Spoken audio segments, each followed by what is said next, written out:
The Adventures of Sherlock Holmes. A Scandal in Bohemia.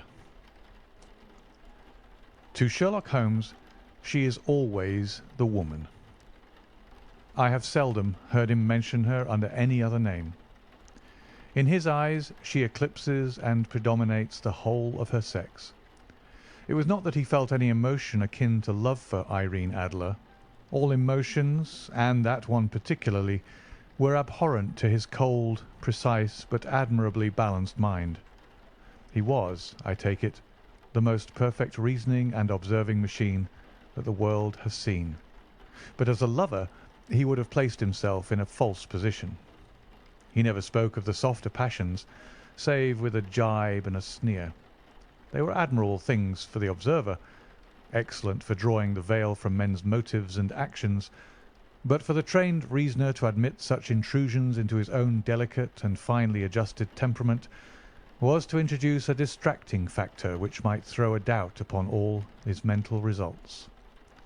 Grit in a sensitive instrument, or a crack in one of his own high-power lenses, would not be more disturbing than a strong emotion in a nature such as his. And yet there was but one woman to him, and that woman was the late Irene Adler, of dubious and questionable memory. I had seen little of Holmes lately. My marriage had drifted us away from each other. My own complete happiness and the home-centred interests which rise up around the man who first finds himself master of his own establishment were sufficient to absorb all my attention, while Holmes, who loathed every form of society with his whole Bohemian soul, remained in our lodgings in Baker Street, buried among his old books, and alternating from week to week between cocaine and ambition, the drowsiness of the drug and the fierce energy of his own keen nature. He was still as ever deeply attracted by the study of crime, and occupied his immense faculties and extraordinary powers of observation in following out those clues and clearing up those mysteries which had been abandoned as hopeless by the official police. From time to time I heard some vague account of his doings, of his summons to Odessa in the case of the Trepoff murder, of his clearing up of the singular tragedy of the Atkinson brothers at Trincomalee, and finally of the mission which he had accomplished so delicately and successfully for the reigning family of Holland. Beyond these signs of his activity, however, which I merely shared with all the readers of the daily press, I knew little of my former friend and companion. One night, it was on the 20th of March, 1888, I was returning from a journey to a patient, for I had now returned to civil practice, when my way led me through Baker Street. As I passed the well-remembered door, which must always be associated in my mind with my wooing and with the dark incidents of the Study in Scarlet, I was seized with a keen desire to see Holmes again, and to know how he was employing his extraordinary powers.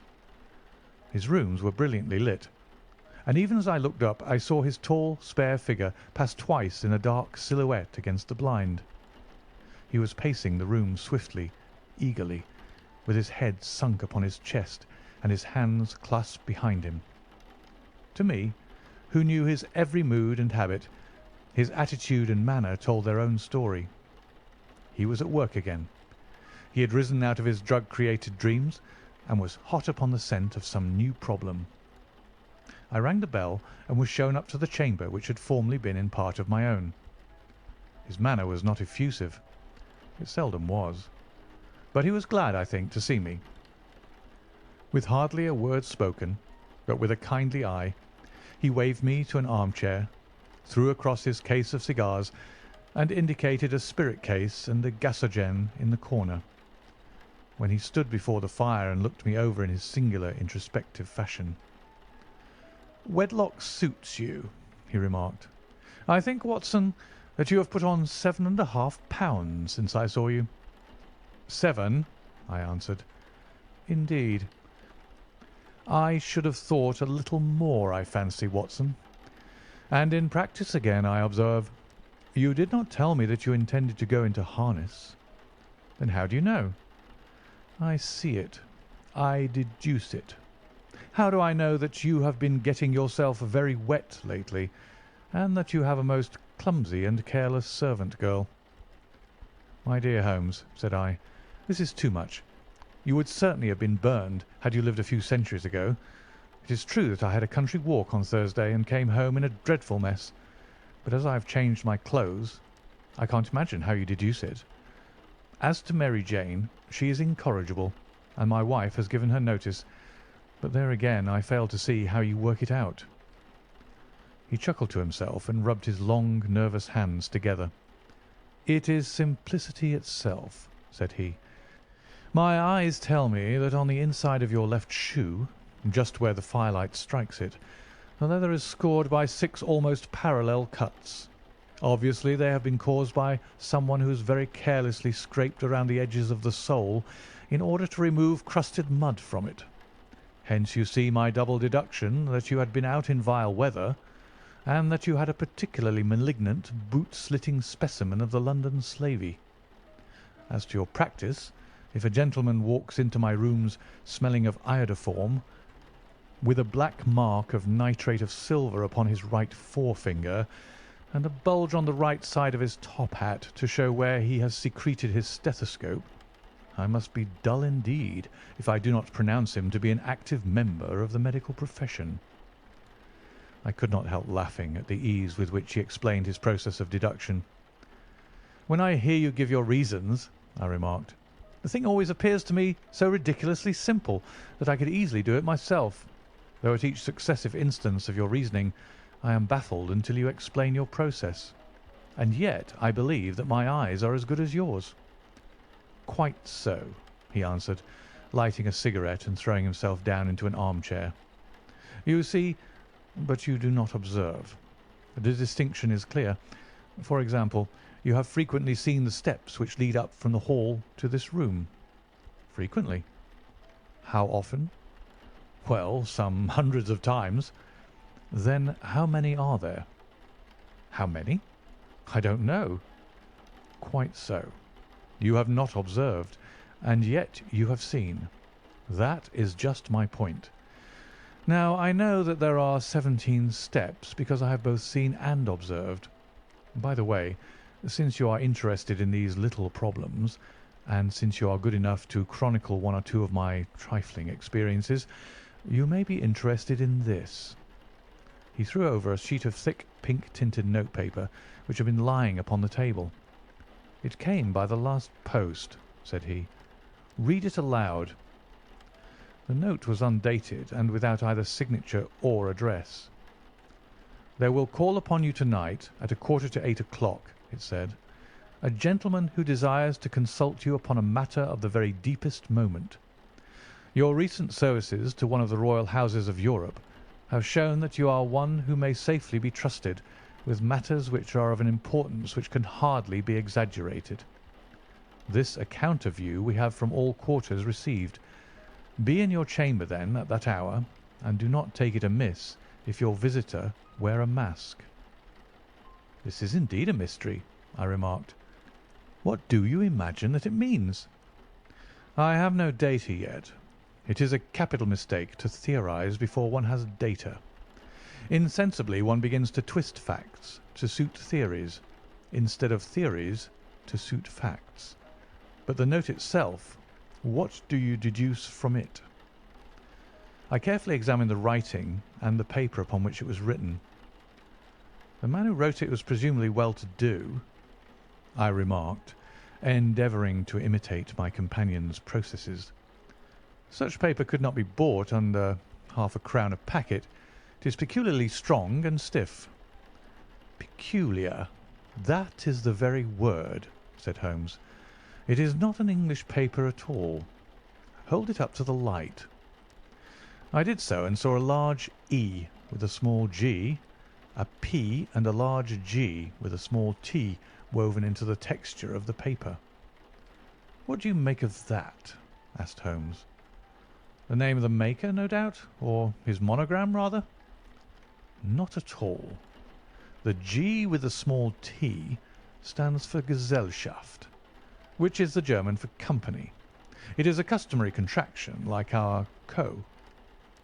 P, of course, stands for papier. Now for the E.G. Let us glance at our Continental Gazetteer. He took down a heavy brown volume from his shelves. Eglo, Eglonitz. Here we are. Egria.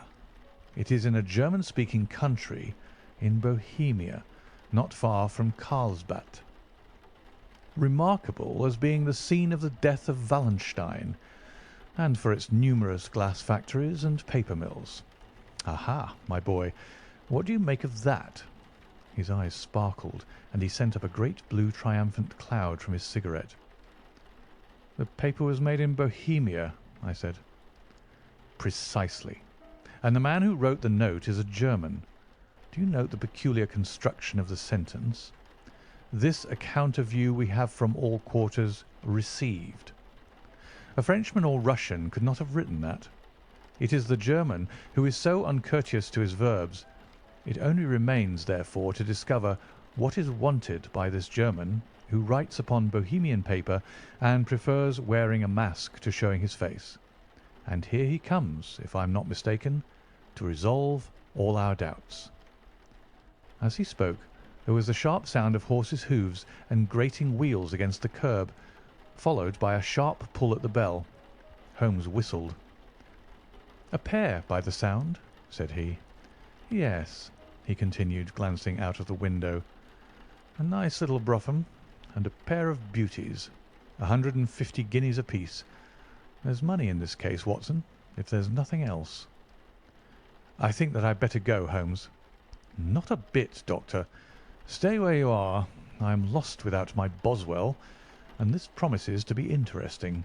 It would be a pity to miss it." "But your client?" "Never mind him. I may want your help, and so may he. Here he comes. Sit down in that armchair, Doctor, and give us your best attention." A slow and heavy step, which had been heard upon the stairs and in the passage, paused immediately outside the door. Then there was a loud and authoritative tap. "Come in," said Holmes. A man entered who could hardly have been less than 6 feet 6 inches in height, with the chest and limbs of a Hercules. His dress was rich, with a richness which would, in England, be looked upon as akin to bad taste. Heavy bands of astrakhan were slashed across the sleeves and fronts of his double-breasted coat, while the deep blue cloak, which was thrown over his shoulders, was lined with flame-coloured silk and secured at the neck with a brooch which consists of a single flaming beryl. Boots, which extended half-way up his calves, and which were trimmed at the tops with rich brown fur, completed the impression of barbaric opulence which was suggested by his whole appearance. He carried a broad-brimmed hat in his hand, while he wore across the upper part of his face, extending down past the cheekbones, a black vizard mask, which he had apparently adjusted that very moment, for his hand was still raised to it as he entered. From the lower part of the face he appeared to be a man of strong character, with a thick, hanging lip and a long, straight chin, suggestive of resolution pushed to the length of obstinacy. "You had my note?" he asked with a deep, harsh voice and a strongly marked German accent. "I told you that I would call." He looked from one to the other of us, as if uncertain which to address. "Pray take a seat," said Holmes. "This is my friend and colleague, Dr. Watson, who is occasionally good enough to help me in my cases. Whom have I the honour to address?" "You may address me as the Count von Kramm, a Bohemian nobleman." "I understand that this gentleman, your friend, is a man of honour and discretion, whom I may trust with a matter of most extreme importance. If not, I should much prefer to communicate with you alone." I rose to go, but Holmes caught me by the wrist and pushed me back into my chair. "It is both or none," said he. "You may say before this gentleman anything which you may say to me." The Count shrugged his broad shoulders. "Then I must begin," said he, "by binding you both to absolute secrecy for 2 years. At the end of that time the matter will be of no importance. At present, it is not too much to say that it is of such weight it may have an influence upon European history." "I promise," said Holmes. "And I." "You will excuse this mask," continued our strange visitor. "The august person who employs me wishes his agent to be unknown to you, and I may confess at once that the title by which I have just called myself is not exactly my own." "I was aware of it," said Holmes dryly. "The circumstances are of great delicacy, and every precaution has to be taken to quench what might grow to be an immense scandal and seriously compromise one of the reigning families of Europe. To speak plainly, the matter implicates the great house of Ormstein, hereditary kings of Bohemia." "I was also aware of that," murmured Holmes, settling himself down in his armchair and closing his eyes. Our visitor glanced with some apparent surprise at the languid, lounging figure of the man who had been no doubt depicted to him as the most incisive reasoner and most energetic agent in Europe. Holmes slowly reopened his eyes and looked impatiently at his gigantic client. "If your Majesty would condescend to state your case," he remarked, "I should be better able to advise you." The man sprang from his chair and paced up and down the room in an uncontrollable agitation. Then, with a gesture of desperation, he tore the mask from his face and hurled it upon the ground. "You are right," he cried. "I am the king. Why should I attempt to conceal it?" "Why, indeed?" murmured Holmes. "Your Majesty had not spoken before I was aware that I was addressing Wilhelm Gottsreich Sigismund von Ormstein, Grand Duke of Cassel-Felstein and hereditary King of Bohemia." "But you can understand," said our strange visitor, sitting down once more and passing his hand over his high white forehead. "You can understand that I am not accustomed to doing such business in my own person. Yet the matter was so delicate that I could not confide it to an agent without putting myself in his power. I have come incognito from Prague for the purpose of consulting you." "Then pray consult," said Holmes, shutting his eyes once more. "The facts are briefly these.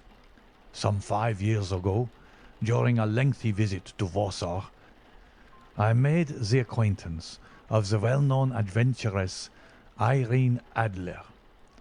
The name is no doubt familiar to you." "Kindly look her up in my index, Doctor," murmured Holmes, without opening his eyes. For many years he had adopted a system of docketing all paragraphs concerning men and things, so that it was difficult to name a subject or a person on which he could not at once furnish information. In this case I found her biography sandwiched in between that of a Hebrew rabbi and that of a staff commander who had written a monograph upon the deep-sea fishes. "Let me see," said Holmes. Born in New Jersey in the year 1858, contralto. La Scala. Prima donna Imperial Opera of Warsaw. Yes. Retired from operatic stage. Living in London. Quite so. Your Majesty, as I understand, became entangled with this young person, wrote her some compromising letters, and is now desirous of getting those letters back." "Precisely so. But how?" "Was there a secret marriage?" "None." "No legal papers or certificates?" "None." "Then I fail to follow, your Majesty. If this young person should produce her letters for blackmailing or other purposes, how is she to prove their authenticity?" "There is the writing." "Poor forgery." "My private notepaper." "Stolen." "My own seal."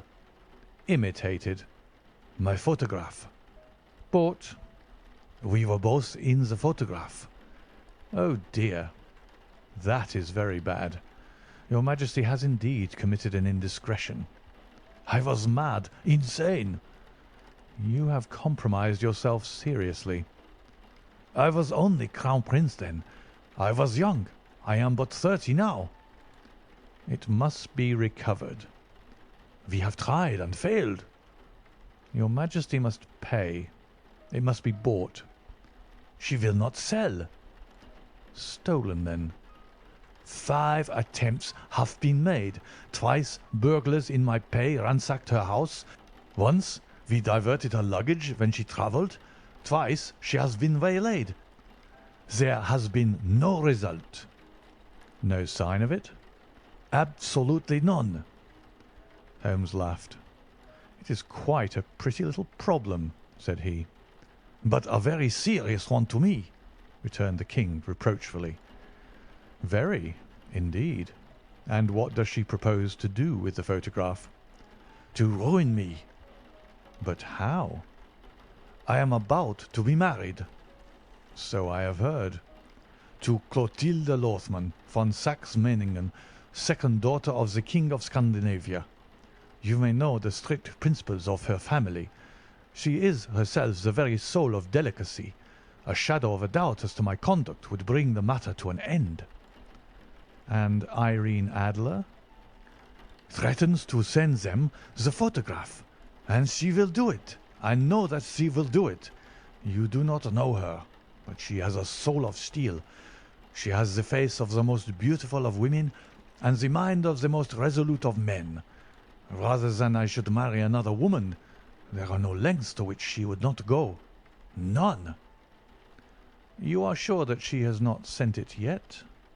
"I am sure." "And why?" "Because she has said that she would send it on the day when the betrothal was publicly proclaimed. That will be next Monday." "Oh, then we have 3 days yet," said Holmes with a yawn. "That's very fortunate, as I have 1 or 2 matters of importance to look into just at present. Your Majesty will, of course, stay in London for the present?" "Certainly. You will find me at the Langham under the name of the Count von Kramm." "Then I shall drop you a line to let you know how we progress." "Pray do so. I shall be all anxiety." "Then, as to money?" "You have carte blanche." "Absolutely?" "I tell you that I would give one of the provinces of my kingdom to have that photograph." "And for present expenses?" The king took a heavy chamois leather bag from under his cloak and laid it on the table. "There are £300 in the gold and 700 in notes," he said. Holmes scribbled a receipt upon a sheet of his notebook and handed it to him. "And mademoiselle's address?" he asked. "Is Briony Lodge, Serpentine Avenue, St. John's Wood." Holmes took a note of it. "One other question," said he. "Was the photograph a cabinet?" "It was." "Then good night, Your Majesty, and I trust that we shall soon have some good news for you. And good night, Watson," he added, as the wheels of the Royal brougham rolled down the street. "If you'll be good enough to call to-morrow afternoon at 3 o'clock, I should like to chat this little matter over with you." 2. At 3 o'clock precisely I was at Baker Street, but Holmes had not yet returned. The landlady informed me that he had left the house shortly after 8 o'clock in the morning. I sat down beside the fire, however, with the intention of awaiting him, however long he might be. I was already deeply interested in his inquiry, for though it was surrounded by none of the grim and strange features which were associated with the 2 crimes which I had already recorded, still the nature of the case and the exalted station of his client gave it a character of its own. Indeed, apart from the nature of the investigation which my friend had on hand, there was something in his masterly grasp of a situation and his keen, incisive reasoning which made it a pleasure to me to study his system of work, and to follow the quick, subtle methods by which he disentangled the most inextricable mysteries. So accustomed was I to his invariable success that the very possibility of his failing had ceased to enter into my head. It was close upon 4 before the door opened, and a drunken-looking groom, ill-kempt and side-whiskered, with an inflamed face and disreputable clothes, walked into the room. Accustomed as I was to my friend's amazing powers in the use of disguises, I had to look 3 times before I was certain that it was indeed he. With a nod, he vanished into the bedroom, whence he emerged in 5 minutes, tweed-suited and respectable, as of old. Putting his hands into his pockets, he stretched out his legs in front of the fire and laughed heartily for some minutes. "Well, really," he cried, and then he choked and laughed again until he was obliged to lie back, limp and helpless, in the chair. "What is it?" "It's quite too funny. I am sure you could never guess how I employed my morning or what I ended by doing." "I can't imagine. I suppose that you have been watching the habits and perhaps the house of Miss Irene Adler." "Quite so. But the sequel was rather unusual. I will tell you, however. I left the house a little after 8 o'clock this morning in the character of a groom out of work. There is a wonderful sympathy and freemasonry among horsey men. Be one of them, and you will know all that there is to know. I soon found Briony Lodge. 'Tis a bijou villa with a garden at the back, but built out in front right up to the road, 2 stories. Chubb lock to the door, large sitting room on the right side, well furnished, with long windows almost to the floor, and those preposterous English window fasteners which a child could open. Behind there was nothing remarkable, save that the passage window could be reached from the top of the coach house. I walked round it and examined it closely from every point of view, but without noting anything else of interest.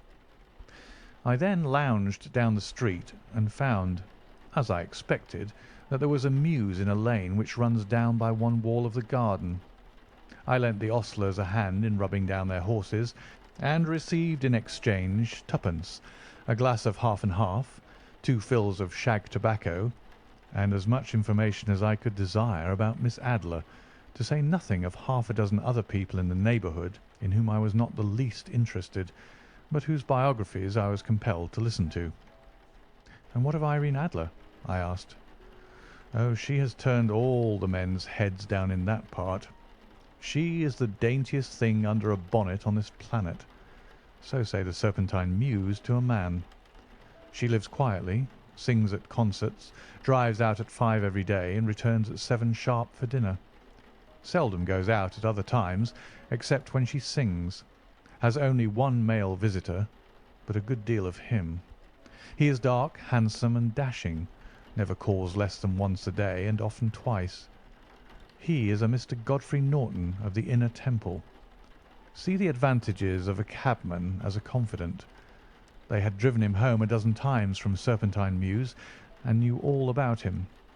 When I had listened to all they had to tell, I began to walk up and down near Briony Lodge once more, and to think over my plan of campaign.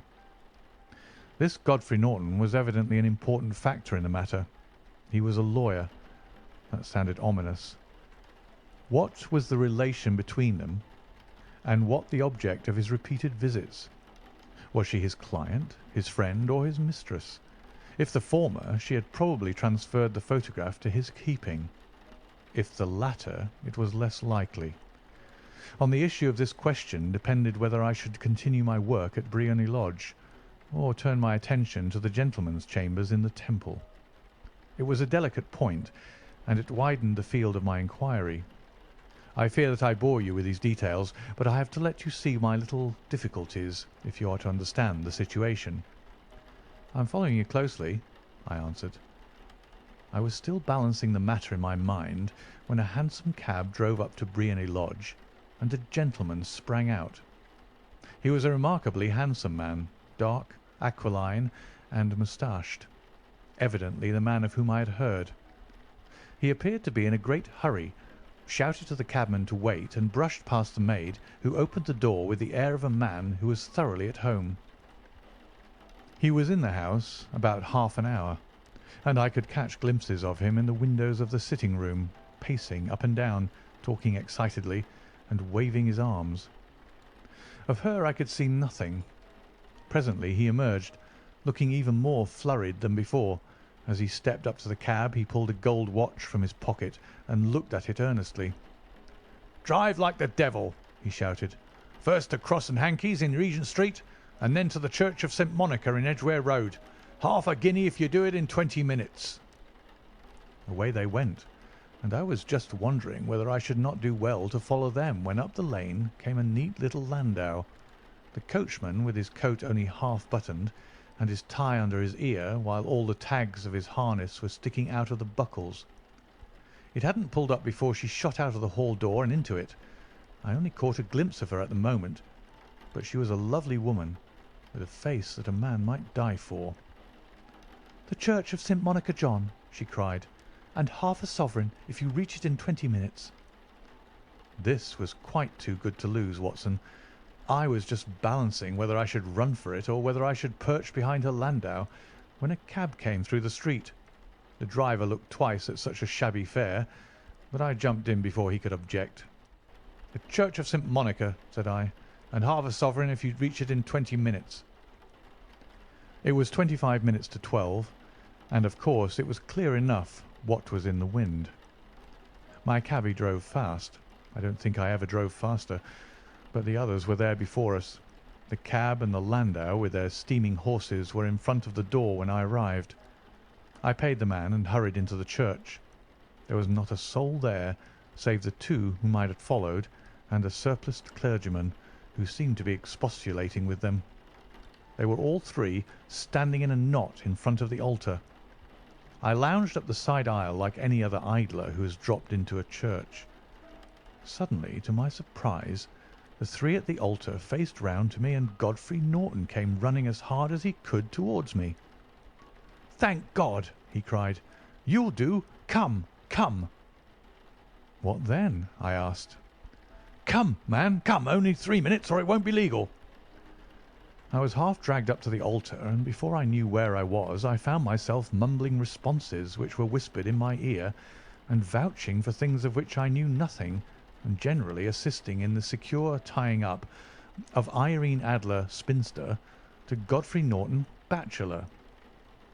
It was all done in an instant, and there was the gentleman thanking me on the one side, and the lady on the other, while the clergyman beamed on me in front. It was the most preposterous position in which I have ever found myself in my life, and it was the thought of it that started me laughing just now. It seems that there had been some informality about their licence, that the clergyman absolutely refused to marry them without a witness of some sort, and that my lucky appearance saved the bridegroom from having to sally out into the streets in search of a best man.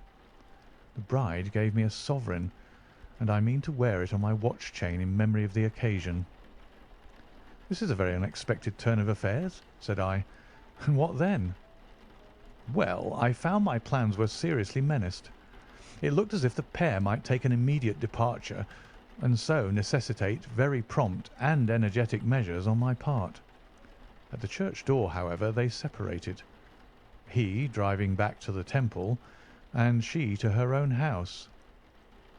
"I shall drive out in the park at 5 as usual," she said as she left him. I heard no more.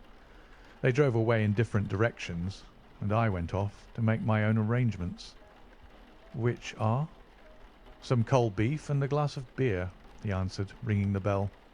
"I have been too busy to think of food, and I am likely to be busier still this evening. By the way, Doctor, I shall want your cooperation." "I shall be delighted." "You don't mind breaking the law?" "Not in the least." "Nor running a chance of arrest?" "Not in a good cause." "Oh, the cause is excellent." "Then I am your man." "I was sure that I might rely on you. But what is it you wish?" "When Mrs. Turner has brought in the tray, I will make it clear to you.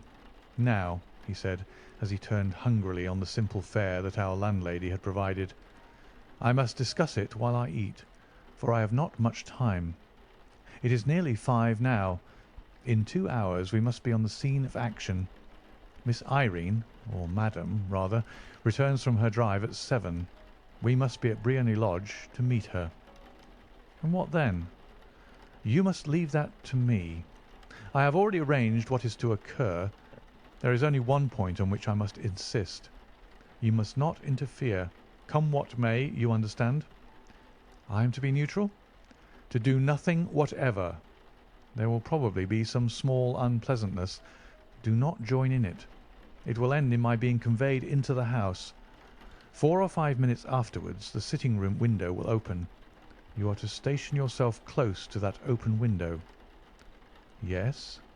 You are to watch me, for I will be visible to you. Yes. And when I raise my hand, so, you will throw into the room what I give you to throw, and will at the same time raise the cry of fire. You quite follow me? Entirely. It is nothing very formidable, he said, taking a long cigar-shaped roll from his pocket. It is an ordinary plumber's smoke rocket, fitted with a cap at either end to make it self-lighting. Your task is confined to that. When you raise your cry of fire, it will be taken up by quite a number of people. You may then walk to the end of the street, and I will rejoin you in 10 minutes. I hope that I have made myself clear. I am to remain neutral, to get near the window, to watch you, and at the signal to throw in this object, then to raise the cry of fire, and to wait you at the corner of the street. Precisely. Then you may entirely rely on me. That is excellent. I think, perhaps, it is almost time that I prepare for the new role I have to play. He disappeared into his bedroom and returned in a few minutes in the character of an amiable and simple-minded nonconformist clergyman. His broad black hat, his baggy trousers, his white tie, his sympathetic smile, and general look of peering and benevolent curiosity was such as Mr. John Hare alone could have equalled. It was not merely that Holmes changed his costume. His expression, his manner, his very soul seemed to vary with every fresh part that he assumed. The stage lost a fine actor, even as science lost an acute reasoner when he became a specialist in crime.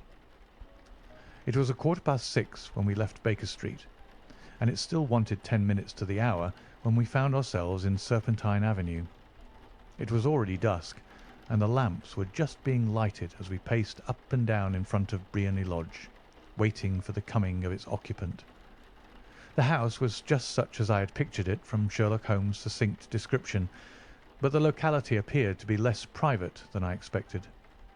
On the contrary, for a small street in a quiet neighbourhood, it was remarkably animated.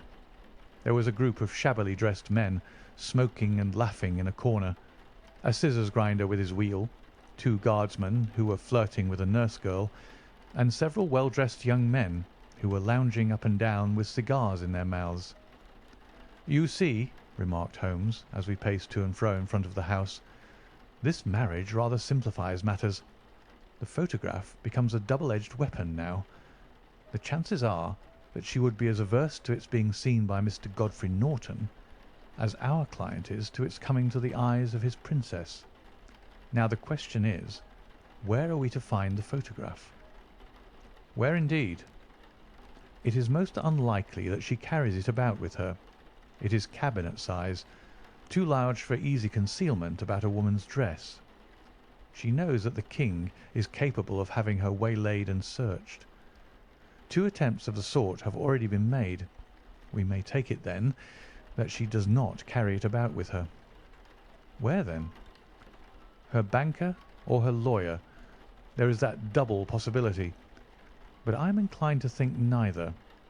Women are naturally secretive, and they like to do their own secreting. Why should she hand it over to anyone else? She could trust her own guardianship, but she could not tell what indirect or political influence might be brought to bear upon a businessman. Besides, remember that she had resolved to use it within a few days. It must be where she can lay her hands upon it. It must be in her own house." "But it has twice been burgled." "They do not know how to look." "But how will you look?" "I will not look." "What then?" "I will get her to show me." "But she will refuse." "She will not be able to. But I hear the rumble of wheels. It is her carriage. Now, carry out my orders to the letter." As he spoke, the gleam of the sidelights of a carriage came round the curve of the avenue. It was a smart little landau, which rattled up to the door of Briony Lodge. As it pulled up, one of the loafing men at the corner dashed forward to open the door in the hope of earning a copper, but was elbowed away by another loafer who had rushed up with the same intention. A fierce quarrel broke out, which was increased by the two guardsmen who took sides with one of the loungers and by the scissors grinder who was equally hot upon the other side. A blow was struck, and in an instant the lady who had stepped from her carriage was the centre of a little knot of flushed and struggling men who struck savagely at each other with their fists and sticks. Holmes dashed into the crowd to protect the lady, but just as he reached her, he gave a cry and dropped to the ground with the blood running freely down his face. At his fall, the guardsmen took to their heels in one direction and the loungers in the other, while a number of better-dressed people, who had watched the scuffle without taking part in it, crowded in to help the lady and to attend to the injured man. Irene Adler, as I will still call her, had hurried up the steps, but she stood at the top with her superb figure outlined against the lights of the hall, looking back into the street. "Is the poor gentleman much hurt?" she asked. "He is dead," cried several voices. "No, no, there's life in him," shouted another. "But he'll be gone before you can get him to hospital." "He's a brave fellow," said a woman. "They would have had the lady's purse and watch if it hadn't been for him. They were a gang, and a rough one, too. Ah, he's breathing now." "He can't lie in the street. May we bring him in, ma'am?" "Surely. Bring him into the sitting-room. There's a comfortable sofa. This way, please." Slowly and solemnly he was borne into Briony Lodge, and laid out in the principal room, while I still observed the proceedings from my post by the window. The lamps had been lit, but the blinds had not been drawn, so that I could see Holmes as he lay upon the couch. I do not know whether he was seized with compunction at that point for the part he was playing, but I know that I never felt more heartily ashamed of myself in my life than when I saw the beautiful creature against whom I was conspiring, or the grace and kindliness with which she waited upon the injured man. And yet it would be the blackest treachery to Holmes to draw back now from the part which he had entrusted to me. I hardened my heart and took the smoke rocket from under my ulster. After all, I thought, we're not injuring her. We are but preventing her from injuring another. Holmes had sat upon the coach, and I saw him motion like a man who is in need of air. A maid rushed across and threw open the window.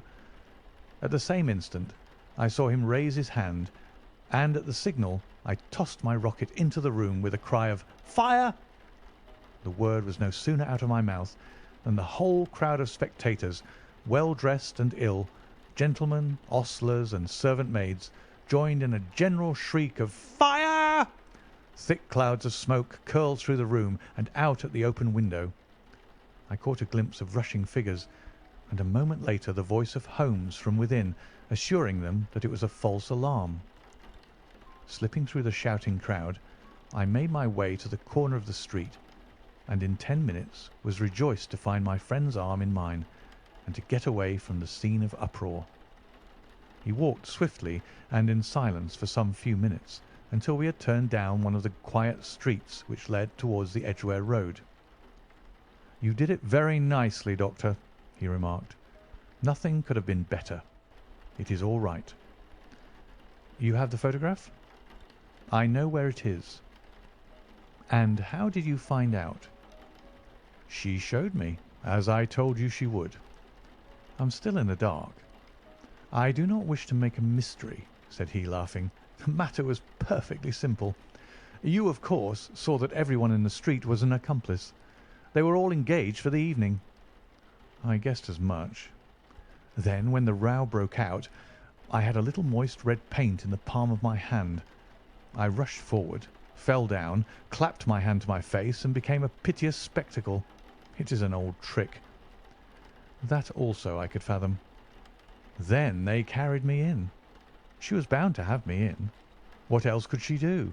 And into her sitting-room, which was the very room which I suspected.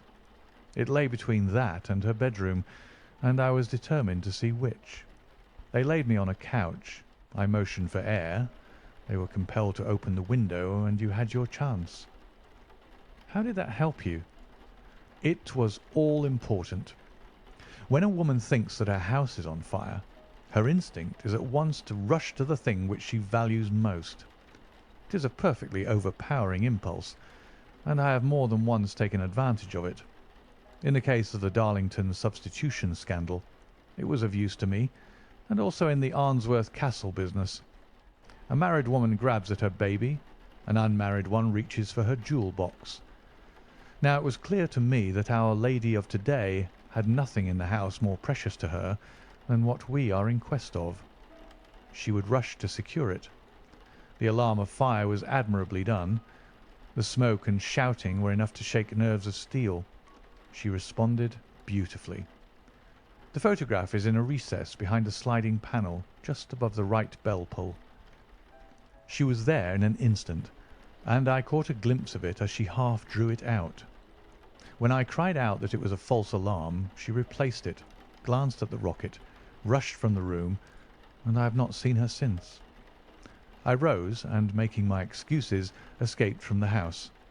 I hesitated whether to attempt to secure the photograph at once, but the coachman had come in, and as he was watching me narrowly, it seemed safer to wait. A little over-precipitance may ruin all. "And now?" I asked. "Our quest is practically finished. I shall call with the King tomorrow, and with you if you care to come with us. We will be shown into the sitting-room to wait for the lady, but it is probable that when she comes she may find neither of us nor the photograph. It might be a satisfaction to His Majesty to regain it with his own hands." "And when will you call?" "At 8 in the morning. She will not be up, so that we shall have a clear field. Besides, we must be prompt, for this marriage may mean a complete change in her life and habits. I must wire to the King without delay." We had reached Baker Street and had stopped at the door. He was searching his pockets for the key when someone passing said, "Good night, Mr. Sherlock Holmes." There were several people on the pavement at the time, but the greeting appeared to come from a slim youth in an ulster who had hurried by. "I've heard that voice before," said Holmes, staring down the dimly lit street. "Now I wonder who the deuce that could have been." 3. I slept at Baker Street that night, and we were engaged upon our toast and coffee in the morning when the King of Bohemia rushed into the room. "You have really got it?" he cried, grasping Sherlock Holmes by either shoulder and looking eagerly into his face. "Not yet." "But you have hopes?" "I have hopes." "Then come. I am all impatience to be gone." "We must have a cab." "No, my brougham is waiting." "Then that will simplify matters." We descended and started off once more for Briony Lodge. "Irene Adler is married," remarked Holmes. "Married? When?" "Yesterday." "But to whom?" "To an English lawyer named Norton." "But she could not love him?" "I am in hopes that she does." "And why in hopes?" "Because it would spare your Majesty all fear of future annoyance. If the lady loves her husband, she does not love your Majesty. If she does not love your Majesty, then there is no reason why she should interfere with your Majesty's plan." "It is true, and yet, well, I wish she had been of my own station. What a queen she would have made!" He relapsed into a moody silence, which was not broken until we drew up in Serpentine Avenue. The door of Briony Lodge was open, and an elderly woman stood upon the steps. She watched us with a sardonic eye as we stepped from the brougham. "Mr. Sherlock Holmes, I believe," said she. "I am Mr. Holmes," answered my companion, looking at her with a questioning and rather startled gaze. "Indeed. My mistress told me that you were likely to call. She left this morning with her husband by the 5:15 train from Charing Cross for the Continent." "What?" Sherlock Holmes staggered back, white with chagrin and surprise. "Do you mean that she has left England?" "Never to return." "And the papers?" asked the King hoarsely. "All is lost." "We shall see." He pushed past the servant and rushed into the drawing-room, followed by the King and myself. The furniture was scattered about in every direction, with dismantled shelves and open drawers, as if the lady had hurriedly ransacked them before her flight. Holmes rushed at the bell pull, tore back a small sliding shutter, and, plunging in his hand, pulled out a photograph and a letter. The photograph was of Irene Adler herself in evening dress. The letter was superscribed to Sherlock Holmes, Esquire, to be left till called for. My friend tore it open, and we all three read it together. It was dated at midnight of the preceding night, and ran in this way: "My dear Mr. Sherlock Holmes, you really did it very well. You took me in completely. Until after the alarm of fire, I had not a suspicion. But then, when I found how I had betrayed myself, I began to think. I had been warned against you months ago. I had been told that if the King employed an agent it would certainly be you, and your address had been given to me. Yet with all this you made me reveal what you wanted to know. Even after I became suspicious, I found it hard to think evil of such a dear, kind old clergyman. But you know, I have been trained as an actress myself. Male costume is nothing new to me. I often take advantage of the freedom which it gives. I sent John the coachman to watch you, ran upstairs, got into my walking clothes, as I call them, and came down just as you departed. Well, I followed you to your door, and so made sure that I was really an object of interest to the celebrated Mr. Sherlock Holmes. Then I rather imprudently wished you good night, and started for the Temple to see my husband.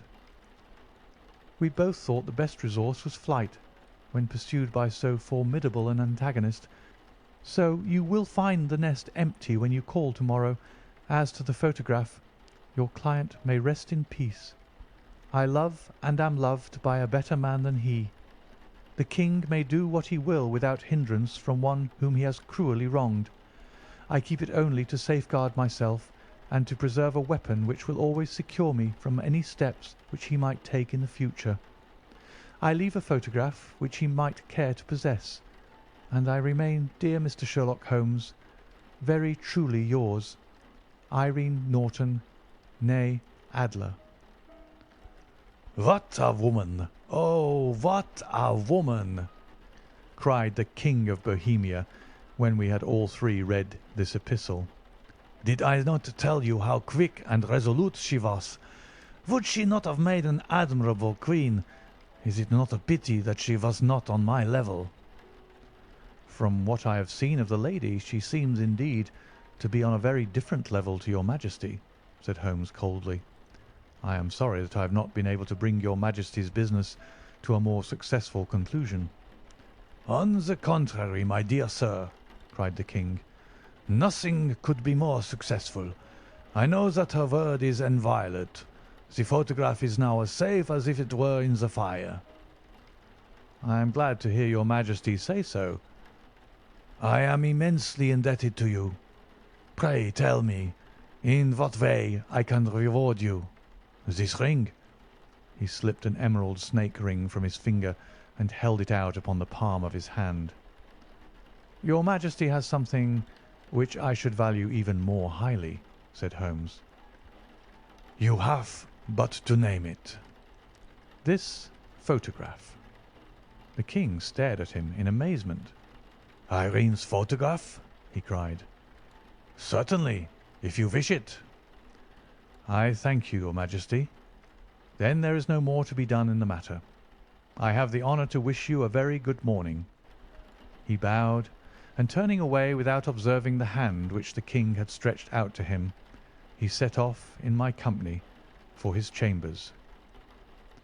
And that was how a great scandal threatened to affect the kingdom of Bohemia, and how the best plans of Mr. Sherlock Holmes were beaten by a woman's wit. He used to make merry over the cleverness of women, but I have not heard him do it of late, and when he speaks of Irene Adler, or when he refers to her photograph, it is always under the honourable title of the woman. I had called upon my friend Mr. Sherlock Holmes one day in the autumn of last year, and found him in deep conversation with a very stout, florid-faced, elderly gentleman with fiery red hair. With an apology for my intrusion, I was about to withdraw when Holmes pulled me abruptly into the room and closed the door behind me. "You could not possibly have come at a better time, my dear Watson," he said cordially. "I was afraid that you were engaged." "So I am. Very much so." "Then I can wait in the next room." "Not at all. This gentleman, Mr. Wilson, has been my partner and helper in many of my most successful cases, and I have no doubt that he will be of the utmost use to me in yours also." The stout gentleman half rose from his chair and gave a bob of greeting, with a quick little questioning glance from his small, fat-encircled eyes. "Try the settee," said Holmes, relapsing into his armchair and putting his fingertips together, as was his custom when in judicial moods. "I know, my dear Watson, that you share my love of all that is bizarre and outside the conventions and humdrum routine of everyday life. You have shown your relish for it by the enthusiasm which has prompted you to chronicle and, if you will excuse my saying so, somewhat to embellish so many of my own little adventures." "Your cases have indeed been one of the greatest interest to me," I observed. "You will remember that I remarked the other day, just before we went into the very simple problem presented by Miss Mary Sutherland, that for strange effects and extraordinary combinations we must go to life itself, which is always far more daring than any effort of the imagination." "A proposition which I took the liberty of doubting." "You did, Doctor. But none the less you must come round to my view, for otherwise I shall keep on piling fact upon fact on you, until your reason breaks down under them and acknowledges me to be right. Now, Mr. Jabez Wilson here has been good enough to call upon me this morning and to begin a narrative which promises to be one of the most singular which I have listened to for some time.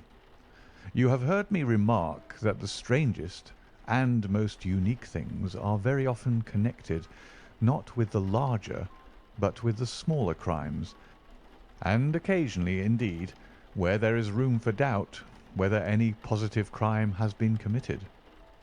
As far as I have heard, it is impossible for me to say whether the present case is an instance of crime or not, but the course of events is certainly among the most singular that I have ever listened to. Perhaps, Mr. Wilson, you would have the great kindness to recommence your narrative. I ask you not merely because my friend Dr. Watson has not heard the opening part, but also because the peculiar nature of the story makes me anxious to have every possible detail from your lips. As a rule, when I have heard some slight indication of the course of events, I am able to guide myself by the thousands of other similar cases which occur to my memory. In the present instance, I am forced to admit that the facts are, to the best of my belief, unique." The portly client puffed out his chest with an appearance of some little pride, and pulled a dirty and wrinkled newspaper from the inside pocket of his greatcoat. As he glanced down the advertisement column, with his head thrust forward and the paper flattened out upon his knee, I took a good look at the man, and endeavoured, after the fashion of my companion, to read the indications which might be presented by his dress or appearance. I did not gain very much, however, by my inspection.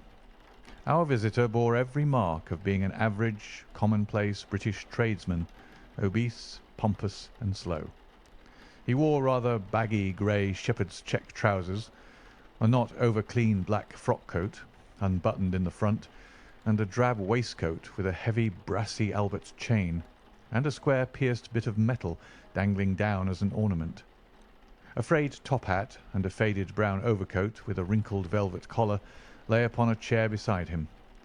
Altogether, look as I would, there was nothing remarkable about the man save his blazing red head and the expression of extreme chagrin and discontent upon his features. Sherlock Holmes' quick eye took in my occupation, and he shook his head with a smile as he noticed my questioning glances. Beyond the obvious facts that he has at some time done manual labour, that he takes snuff, that he is a Freemason, that he has been in China, and that he has done a considerable amount of writing lately, I can deduce nothing else." Mr. Jabez Wilson started up in his chair with his forefinger upon the paper, but his eyes upon my companion. "How in the name of good fortune did you know all that, Mr. Holmes?" he asked. "How did you know, for example, that I did manual labour? It's as true as gospel, for I began as a ship's carpenter." "Your hands, my dear sir. Your right hand is quite a size larger than your left. You have worked with it, and the muscles are more developed." "Well, the snuff, then, and the Freemasonry." "I won't insult your intelligence by telling you how I read that, especially as, rather against the strict rules of your order, you use an arc and compass breastpin." "Ah, of course, I forgot that. But the writing?" "What else can be indicated by that right cuff, so very shiny for 5 inches, and the left one with the smooth patch near the elbow, where you rest it upon the desk?" "Well, but China?" "The fish that you have tattooed immediately above your right wrist could only have been done in China. I have made a small study of tattoo marks, and have even contributed to the literature of the subject. That trick of staining the fish's scales of a delicate pink is quite peculiar to China. When, in addition, I see a Chinese coin hanging from your watch chain, the matter becomes even more simple." Mr. Jabez Wilson laughed heavily. "Ha, ha! Well, I never!" said he. "I thought at first that you had done something clever, but I see that there was nothing in it after all." "I begin to think, Watson," said Holmes, "that I make a mistake in explaining. Omne ignotum pro magnifico. You know, and my poor little reputation, such as it is, will suffer shipwreck if I am so candid. Can you not find the advertisement, Mr. Wilson?" Yes, I have got it now," he answered with his thick red finger planted halfway down the column. "Here it is. This is what began it all. You just read it for yourself, sir." I took the paper from him and read as follows: "To the Red-Headed League. On account of the bequest of the late Ezekiah Hopkins of Lebanon, Pennsylvania, USA, there is now another vacancy open which entitles a member of the League to a salary of £4 a week for purely nominal services. All red-headed men who are sound in body and mind and above the age of 21 years are eligible.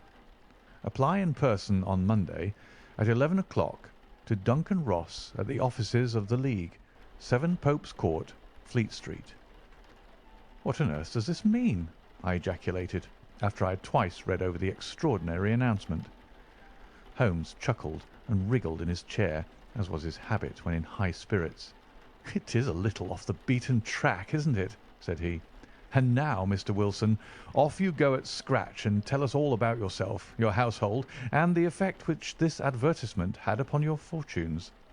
You will first make a note, Doctor, of the paper and the date." "It is the Morning Chronicle of April 27th, 1890. Just 2 months ago." "Very good. Now, Mr. Wilson?" "Well, it is just as I've been telling you, Mr. Sherlock Holmes," said Jabez Wilson, mopping his forehead. "I have a small pawnbroker's business at Coburg Square, near the sea. It's not a very large affair, and of late years it has not done more than just give me a living. I used to be able to keep 2 assistants, but now I only keep 1, and I would have a job to pay him, but that he is willing to come for half wages so as to learn the business." "What is the name of this obliging youth?" asked Sherlock Holmes. "His name is Vincent Spaulding, and he's not such a youth either. It's hard to say his age.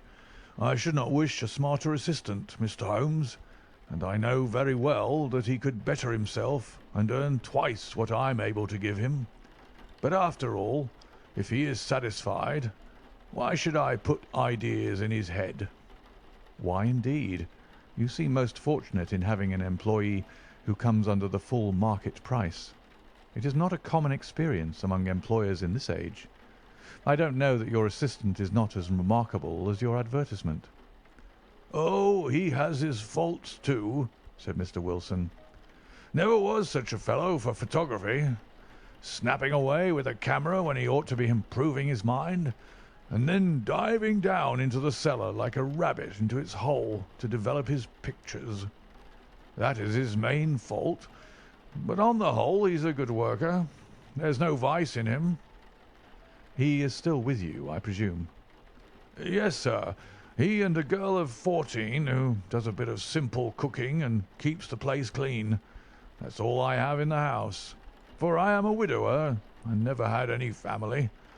We live very quietly, sir, the three of us, and we keep a roof over our heads and pay our debts if we do nothing more.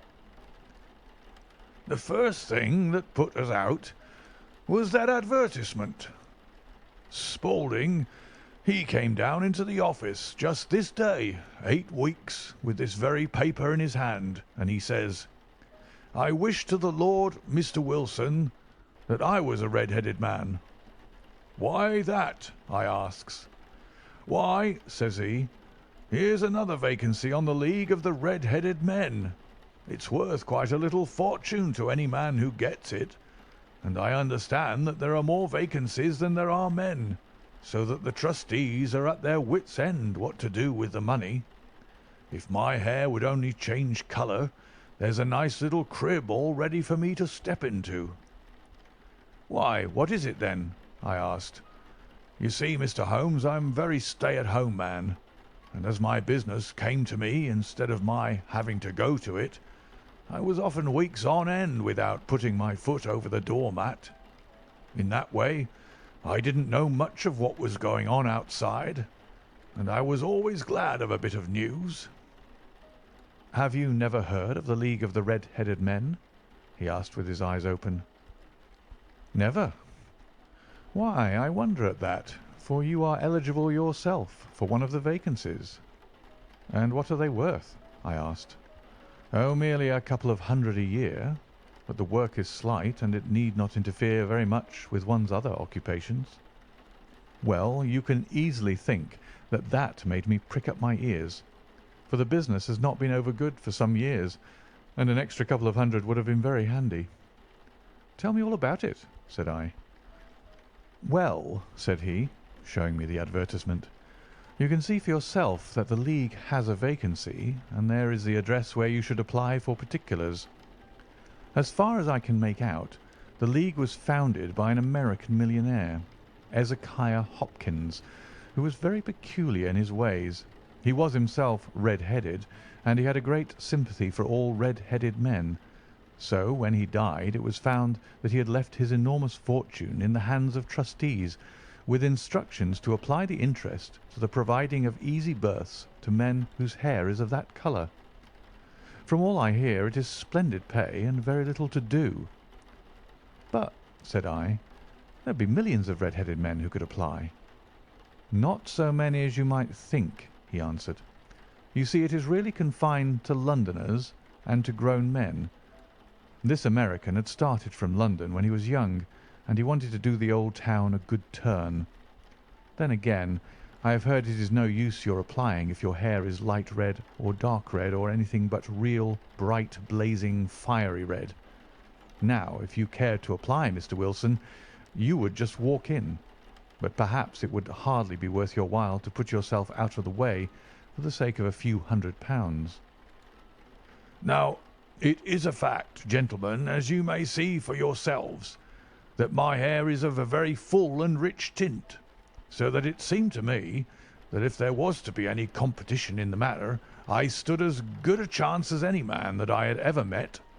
Vincent Spaulding seemed to know so much about it that I thought he might prove useful, so I just ordered him to put up the shutters for the day and to come right away with me. He was very willing to have a holiday, so we shut the business up and started off for the address that was given us in the advertisement. I never hope to see such a sight as that again, Mr. Holmes. From north, south, east, and west, every man who had a shade of red in his hair had tramped into the city to answer the advertisement. Fleet Street was choked with red-headed folk, and Pope's Court looked like a coster's orange barrow. I should not have thought there were so many in the whole country as were brought together by that single advertisement. Every shade of colour they were: straw, lemon, orange, brick, Irish setter, liver, clay. But, as Spaulding said, there were not many who had the real vivid flame-coloured tint. When I saw how many were waiting, I would have given it up in despair, but Spaulding would not hear of it. How he did it I could not imagine, but he pushed and pulled and butted until he got me through the crowd and right up to the steps which led to the office. There was a double stream upon the stair, some going up in hope and some coming back dejected. But we wedged in as well as we could and soon found ourselves in the office. "Your experience has been a most entertaining one," remarked Holmes as his client paused and refreshed his memory with a huge pinch of snuff. "Pray continue your very interesting statement." There was nothing in the office but a couple of wooden chairs and a deal table, behind which sat a small man with a head that was even redder than mine. He said a few words to each candidate as he came up, and then he always managed to find some fault in them which would disqualify them. Getting a vacancy did not seem to be such a very easy matter after all. However, when our turn came, the little man was much more favourable to me than to any of the others, and he closed the door as we entered, so that he might have a private word with us. "This is Mr. Jabez Wilson," said my assistant. "and he is willing to fill in a vacancy in the League." "And he is admirably suited for it," the other answered. "He has every requirement. I cannot recall when I have seen anything so fine." He took a step backward, cocked his head on one side, and gazed at my hair until I felt quite bashful. Then suddenly he plunged forward, wrung my hand, and congratulated me warmly on my success. "It would be injustice to hesitate," said he. "You will, however, I am sure, excuse me for taking an obvious precaution." With that he seized my hair in both his hands and tugged until I yelled with the pain. "There is water in your eyes," said he as he released me. "I perceive that all is as it should be, but we have to be careful, for we have twice been deceived by wigs and once by paint. I could tell you tales of cobbler's wax which would disgust you with human nature." He stepped over to the window and shouted through it at the top of his voice that the vacancy was filled.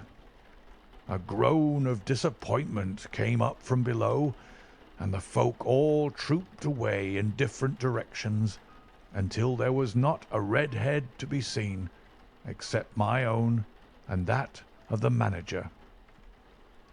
"My name," said he, "is Mr. Duncan Ross, and I am myself one of the pensioners upon the fund left by our noble benefactor. Are you a married man, Mr. Wilson? Have you a family?" I answered that I had not.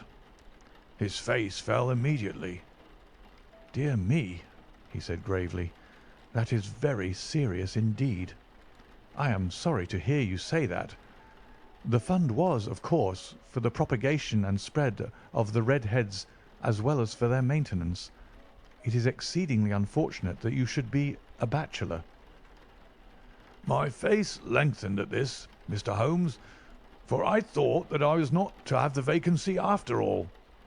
But after thinking it over for a few minutes, he said that it would be all right. "In the case of another," said he, "the objection might be fatal, but we must stretch a point in favour of a man with such a head of hair as yours. When shall you be able to enter upon your new duties?" "Well, it is a little awkward, for I have a business already," said I. "Oh, never mind about that, Mr. Wilson," said Vincent Spaulding. "I shall be able to look after that for you." "What would be the hours?" I asked. 10 to 2.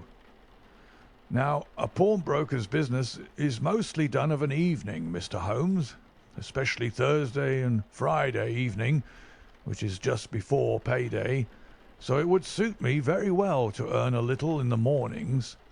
Besides, I knew that my assistant was a good man, and that he would see to anything that turned up." "That would suit me very well," said I. "And the pay?" "Is £4 a week." "And the work?" "Is purely nominal." "What do you call purely nominal?" "Well, you have to be in the office, or at least in the building, the whole time. If you leave, you forfeit your whole position forever. The will is very clear upon that point. You don't comply with the conditions if you budge from the office during that time." "It's only 4 hours a day, and I should not think of leaving," said I. "No excuse will avail," said Mr. Duncan Ross. "Neither sickness nor business nor anything else. There you must stay, or you lose your billet." "And the work?" "Is to copy out the Encyclopaedia Britannica. There is the first volume of it in that press. You must find your own ink, pens, and blotting paper, but we provide this table and chair. Will you be ready tomorrow?" "Certainly," I answered. "Then good-bye, Mr. Jabez Wilson, and let me congratulate you once more on the important position which you have been fortunate enough to gain." He bowed me out of the room, and I went home with my assistant, hardly knowing what to say or do. I was so pleased at my own good fortune. Well, I thought over the matter all day, and by evening I was in low spirits again, for I had quite persuaded myself that the whole affair must be some great hoax or fraud, though what its object might be I could not imagine. It seemed altogether past belief that anyone could make such a will, or that they should pay such a sum for doing anything so simple as copying out the Encyclopaedia Britannica. Vincent Spaulding did what he could do to cheer me up, but by bedtime I had reasoned myself out of the whole thing. However, in the morning I determined to have a look at it anyhow, so I bought a penny bottle of ink, and with a quill pen and 7 sheets of foolscap paper I started off for Pope's Court. Well, to my surprise and delight, everything was as right as possible. The table was set out ready for me, and Mr. Duncan Ross was there to see that I got fairly to work. He started me off upon the letter A, and then he left me, but he would drop in from time to time to see that all was right with me. At 2 o'clock he bade me good day, complimented me upon the amount that I had written, and locked the door of the office after me. This went on day after day, Mr. Holmes, and on Saturday the manager came in and planked down 4 gold sovereigns for my week's work. It was the same next week, and the same the week after.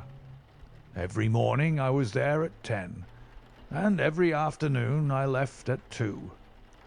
By degrees, Mr. Duncan Ross took to coming in only once of a morning, and then, after a time, he did not come in at all. Still, of course, I never dared to leave the room for an instant, for I was not sure when he might come, and the billet was such a good one and suited me so well that I would not risk the loss of it.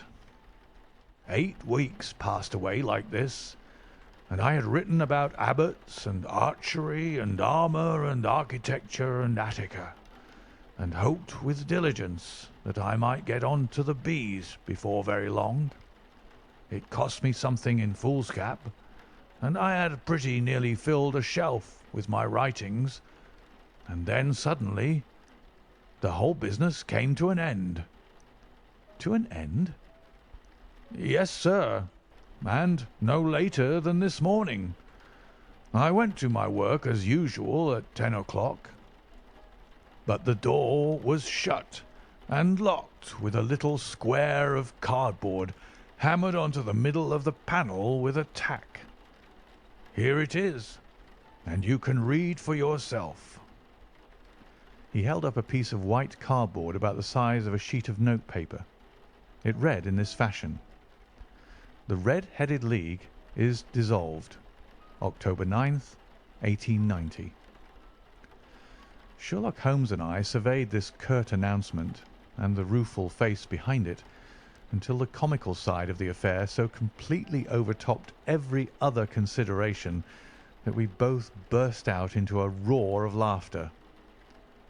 "I cannot see that there is anything very funny," cried our client, flushing up to the roots of his flaming head. "If you can do nothing better than laugh at me, I can go elsewhere." "No, no," cried Holmes, shoving him back into the chair from which he had half risen. "I really wouldn't miss your case for the world. It is most refreshingly unusual, but there is, if you will excuse me saying so, something just a little funny about it. Pray, what steps did you take when you found the card upon the door?" "I was staggered, sir. I did not know what to do. Then I called at the offices round, but none of them seemed to know anything about it. Finally I went to the landlord, who is an accountant living on the ground floor, and I asked him if he could tell me what had become of the Red-Headed League. He said that he had never heard of any such body. Then I asked him who Mr. Duncan Ross was. He answered that the name was new to him. 'Well,' said I, 'the gentleman at number 4. "What, the red-headed man?" "Yes." "Oh," said he. "His name was William Morris. He was a solicitor and was using my room as a temporary convenience until his new premises were ready. He moved out yesterday." "Where could I find him?" "Oh, at his new offices. He did tell me the address. Yes, 17 King Edward Street, near St. Paul's." "I started off, Mr. Holmes, but when I got to that address, it was a manufactory of artificial kneecaps, and no one in it had ever heard of either Mr. William Morris or Mr. Duncan Ross." "And what did you do then?" asked Holmes. "I went home to Saxe Coburg Square, and I took the advice of my assistant, but he could not help me in any way. He could only say that if I waited I should hear by post. But that was not quite good enough, Mr. Holmes. I did not wish to lose such a place without a struggle. So, as I had heard that you were good enough to give advice to poor folk who were in need of it, I came right away to you." "And you did very wisely," said Holmes. "Your case is an exceedingly remarkable one, and I shall be happy to look into it. From what you have told me, I think that it is possible that graver issues hang from it than might at first sight appear." "Grave enough," said Mr. Jabez Wilson. "Why, I have lost £4 a week." "As far as you are personally concerned," remarked Holmes, "I do not see that you have any grievance against this extraordinary league. On the contrary, you are, as I understand, richer by some £30, to say nothing of the minute knowledge which you have gained on every subject which comes under the letter A. You have lost nothing by them." "No, sir, but I want to find out about them, and who they are, and what their object was in playing this prank, if it was a prank, upon me. It was a pretty expensive joke for them, for it cost them £32. "We shall endeavour to clear up these points for you. And first, one or two questions, Mr. Wilson. This assistant of yours who first called your attention to the advertisement, how long had he been with you?" "Oh, about a month then." "How did he come?" "In answer to an advertisement." Was he the only applicant? No, I had a dozen. Why did you pick him? Because he was handy and would come cheap. At half wages, in fact. Yes. What is he like, this Vincent Spaulding? Small, stout built, very quick in his ways, no hair on his face, though he's not short of 30. Has a white splash of acid upon his forehead. Holmes sat up in his chair in considerable excitement. I thought as much, said he. Have you ever observed that his ears are pierced for earrings? Yes, sir. He told me that a gypsy had done it for him when he was a lad. Said Holmes, sinking back in deep thought. He is still with you? Oh, yes, sir. I have only just left him. And has your business been attended to in your absence? Nothing to complain of, sir.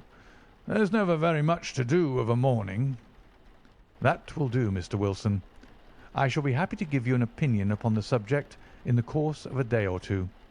Today is Saturday, and I hope that by Monday we may come to a conclusion. Well, Watson, said Holmes when our visitor had left us, what do you make of it all? I make nothing of it, I answered frankly. It is a most mysterious business. As a rule, said Holmes, the more bizarre a thing is, the less mysterious it proves to be. It is your commonplace, featureless crimes which are really puzzling, just as a commonplace face is the most difficult to identify. But I must be prompt over this matter. What are you going to do then? I asked. To smoke, he answered. It is quite a three-pipe problem, and I beg that you won't speak to me for 50 minutes. He curled himself up in his chair with his thin knees drawn up to his hawk-like nose, and there he sat with his eyes closed and his black clay pipe thrusting out like the bill of some strange bird. I had come to the conclusion that he had dropped asleep, and indeed was nodding myself, when he suddenly sprang out of his chair with the gesture of a man who has made up his mind and put his pipe down upon the mantelpiece. Sarasate plays at the St. James's Hall this afternoon, he remarked. What do you think, Watson? Could your patient spare you for a few hours? I have nothing to do today. My practice is never very absorbing. Then put on your hat and come. I am going through the city first, and we can have some lunch on the way. I observe that there is a good deal of German music on the programme, which is rather more to my taste than Italian or French. It is introspective, and I want to introspect. Come along. We travelled by the Underground as far as Aldersgate, and a short walk took us to the Saxe-Coburg Square, the scene of the singular story which we had listened to in the morning.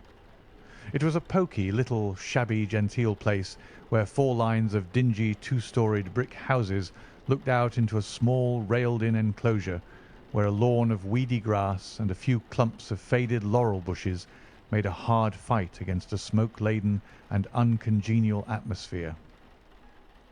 3 gilt balls and a brown board with Jabez Wilson in white letters upon a corner house announced the place where our red-headed client carried on his business.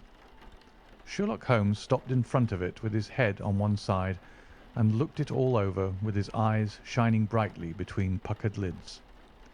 Then he walked slowly up the street and then down again to the corner, still looking keenly at the houses. Finally he returned to the pawnbroker's, and having thumped vigorously upon the pavement with his stick 2 or 3 times, he went up to the door and knocked. It was instantly opened by a bright-looking, clean-shaven young fellow, who asked him to step in. "Thank you," said Holmes. "I only wish to ask you how you would go from here to the Strand." "Third right and 4th left," answered the assistant promptly, closing the door. "Smart fellow, that," observed Holmes as we walked away. "He is, in my judgment, the 4th smartest man in London, and for daring I am not sure that he has not a claim to be 3rd. I have known something of him before."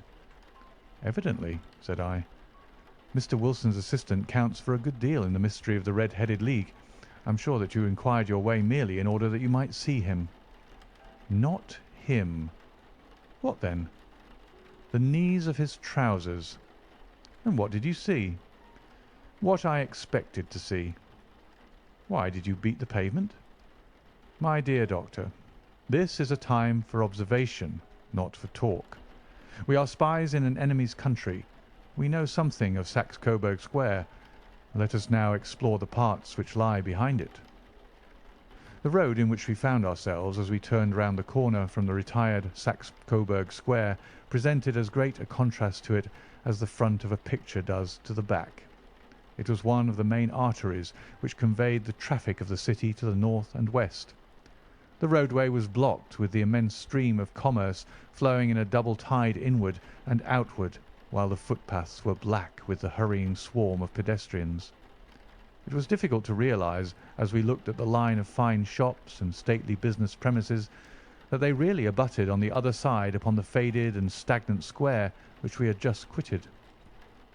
"Let me see," said Holmes, standing at the corner and glancing along the line.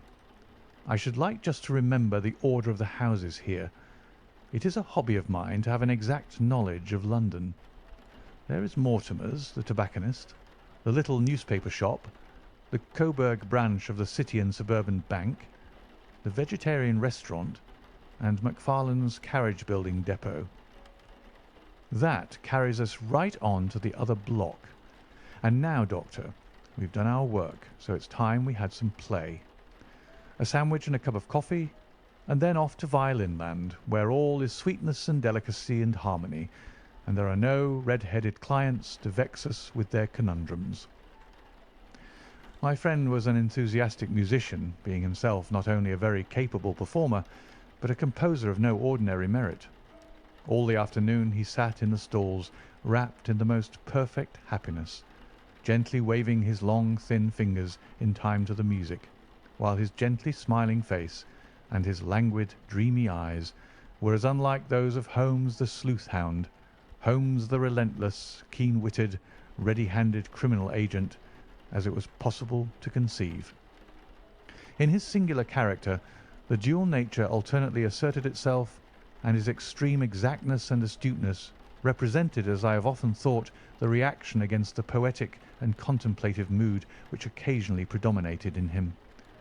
The swing of his nature took him from extreme languor to devouring energy, and, as I knew well, he was never so truly formidable as when, for days on end, he had been lounging in his armchair amid his improvisations and his black-letter editions. Then it was that the lust of the chase would suddenly come upon him, and that his brilliant reasoning power would rise to the level of intuition, until those who were unacquainted with his methods would look askance at him as on a man whose knowledge was not that of other mortals. When I saw him that afternoon so enwrapped in the music at St. James's Hall, I felt that an evil time might be coming upon those whom he had set himself to hunt down. "You want to go home, no doubt, Doctor," he remarked as we emerged. "Yes, it would be as well. And I have some business to do which will take some hours. This business at Coburg Square is serious." "Why serious?" "A considerable crime is in contemplation. I have every reason to believe that we shall be in time to stop it. But to-day being Saturday rather complicates matters. I shall want your help to-night." "At what time?" 10 will be early enough. I shall be at Baker Street at 10. "Very well. And I say, Doctor, there may be some little danger, so kindly put your army revolver in your pocket." He waved his hand, turned on his heel, and disappeared in an instant among the crowd. I trust that I am not more dense than my neighbours, but I was always oppressed with a sense of my own stupidity in my dealings with Sherlock Holmes. Here I had heard what he had heard. I had seen what he had seen. And yet from his words it was evident that he saw clearly not only what had happened, but what was about to happen, while to me the whole business was still confused and grotesque. As I drove home to my house in Kensington, I thought over it all, from the extraordinary story of the red-headed copier of the encyclopaedia down to the visit to Saxe Coburg Square, and the ominous words with which he had parted from me. What was this nocturnal expedition, and why should I go armed? Where were we going, and what were we to do? I had the hint from Holmes that this smooth-faced pawnbroker's assistant was a formidable man, a man who might play a deep game. I tried to puzzle it out, but gave it up in despair and set the matter aside until night should bring an explanation. It was 9:15 when I started from home and made my way across the park and so through Oxford Street to Baker Street. 2 hansoms were standing at the door, and as I entered the passage I heard the sound of voices from above. On entering his room, I found Holmes in animated conversation with 2 men, one of whom I recognized as Peter Jones, the official police agent, while the other was a long, thin, sad-faced man with a very shiny hat and oppressively respectable frock-coat. "Ha! Our party is complete," said Holmes, buttoning up his pea-jacket and taking his heavy hunting crop from the rack. "Watson, I think you know Mr. Jones of Scotland Yard. Let me introduce you to Mr. Merryweather, who is to be our companion in tonight's adventure." "We are hunting in couples again, Doctor, you see," said Jones in his consequential way. "Our friend here is a wonderful man for starting a chase. All he wants is an old dog to help him to do the running down." "I hope a wild goose may not prove to be the end of our chase," observed Mr. Merryweather gloomily. "You may place considerable confidence in Mr. Holmes, sir," said the police agent loftily. "He has his own little methods, which are, if you won't mind my saying so, just a little too theoretical and fantastic, but he has the makings of a detective in him. It is not too much to say that once or twice, as in that business of the Sholto murder and the Agra treasure, he has been more nearly correct than the official force." "Oh, if you say so, Mr. Jones, it is all right," said the stranger with deference. "Still, I confess that I miss my rubber. It is the first Saturday night for 27 years that I have not had my rubber." "I think you will find," said Sherlock Holmes, "that you will play for a higher stake tonight than you have ever done yet, and that the play will be more exciting. For you, Mr. Merryweather, the stake will be some £30,000, and for you, Jones, it will be the man upon whom you wish to lay your hands." "John Clay, the murderer, thief, smasher, and forger. He's a young man, Mr. Merryweather, but he is at the head of his profession, and I would rather have my bracelets on him than any criminal in London. He's a remarkable man, is young John Clay. His grandfather was a royal duke, and he himself has been to Eton and Oxford.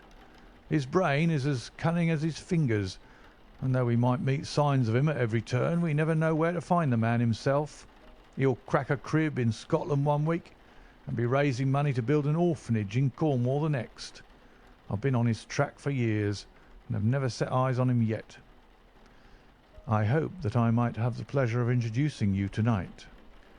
"I've had 1 or 2 little turns also with Mr. John Clay, and I agree with you that he is at the head of his profession. It is past 10, however, and quite time that we started. If you two will take the first hansom, Watson and I will follow in the second." Sherlock Holmes was not very communicative during the long drive, and lay back in the cab humming the tunes which he had heard in the afternoon.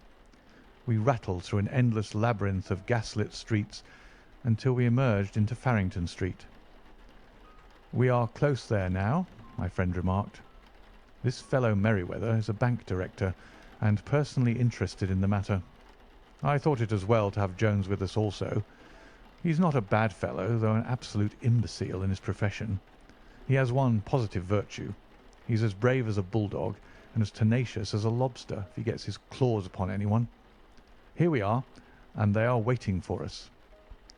We had reached the same crowded thoroughfare in which we had found ourselves in the morning. Our cabs were dismissed, and following the guidance of Mr. Merryweather, we passed down a narrow passage and through a side door which he opened for us. Within there was a small corridor which ended in a very massive iron gate. This also was opened, and led down a flight of winding stone steps, which terminated at another formidable gate. Mr. Merryweather stopped to light a lantern, and then conducted us down a dark, earth-smelling passage, and so, after opening a third door into a huge vault or cellar, which was piled all round with crates and massive boxes. "You are not very vulnerable from above," Holmes remarked as he held up the lantern and gazed about him. "Nor from below," said Mr. Merryweather, striking his stick upon the flags which lined the floor.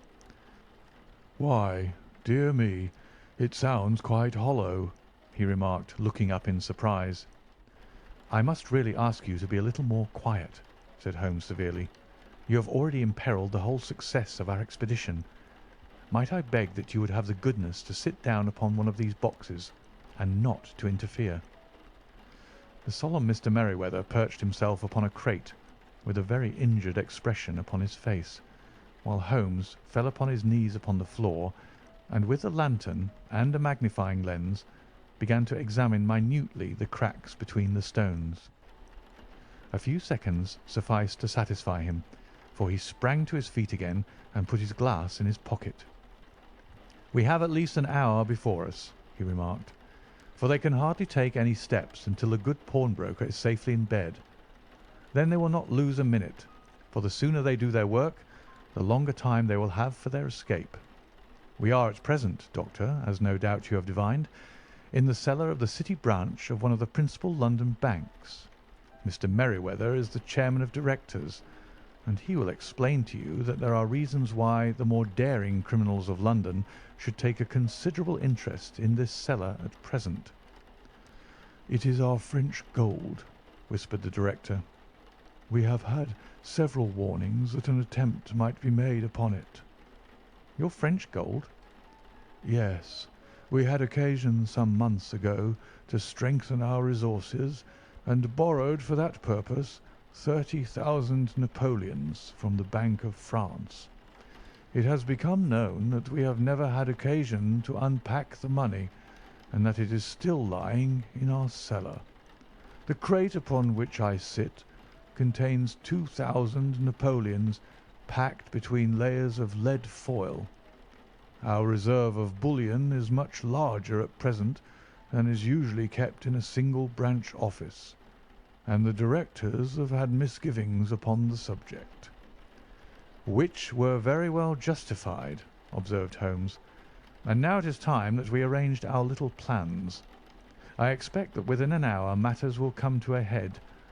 In the meantime, Mr. Merryweather, we must put that screen over that dark lantern." "And sit in the dark?" "I am afraid so.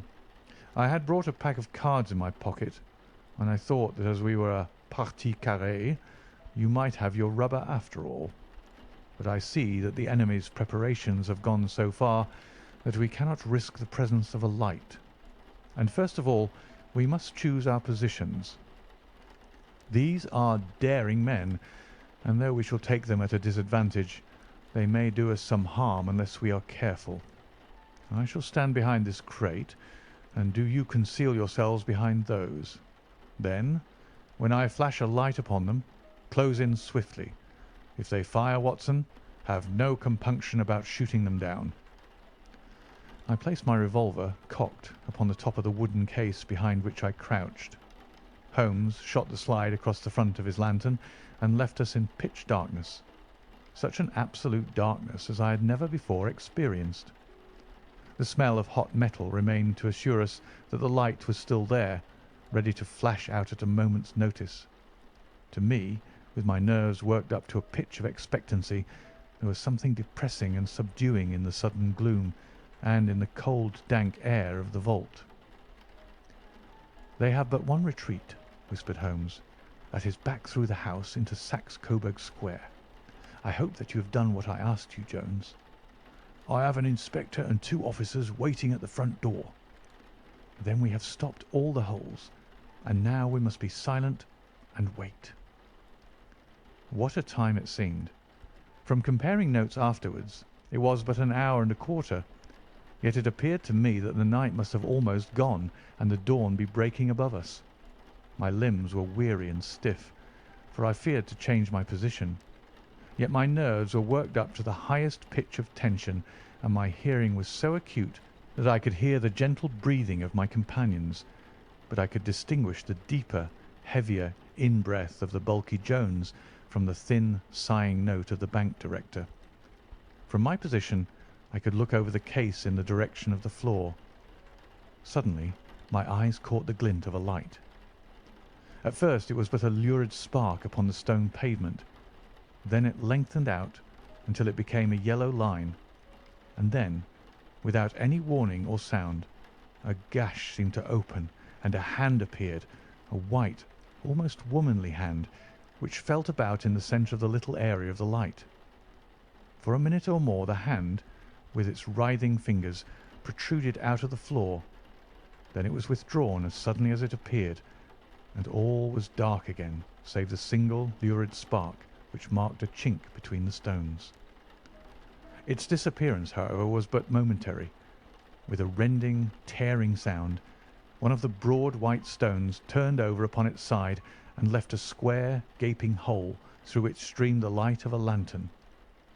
Over the edge there peeped a clean-cut, boyish face, which looked keenly about it, and then, with a hand on either side of the aperture, drew itself shoulder-high and waist-high until one knee rested upon the edge. In another instant he stood at the side of the hole and was hauling after him a companion, lithe and small like himself, with a pale face and a shock of very red hair. "It is all clear," he whispered. "Have you the chisel and the bags? Great Scott! Jump, Archie, jump, and I'll swing for it." Sherlock Holmes had sprung out and seized the intruder by the collar. The other dived down the hole, and I heard the sound of rending cloth as Jones clutched at his skirts. The light flashed upon the barrel of a revolver, but Holmes' hunting crop came down on the man's wrist, and the pistol clinked upon the stone floor. "It's no use, John Clay," said Holmes blandly. "You have no chance at all."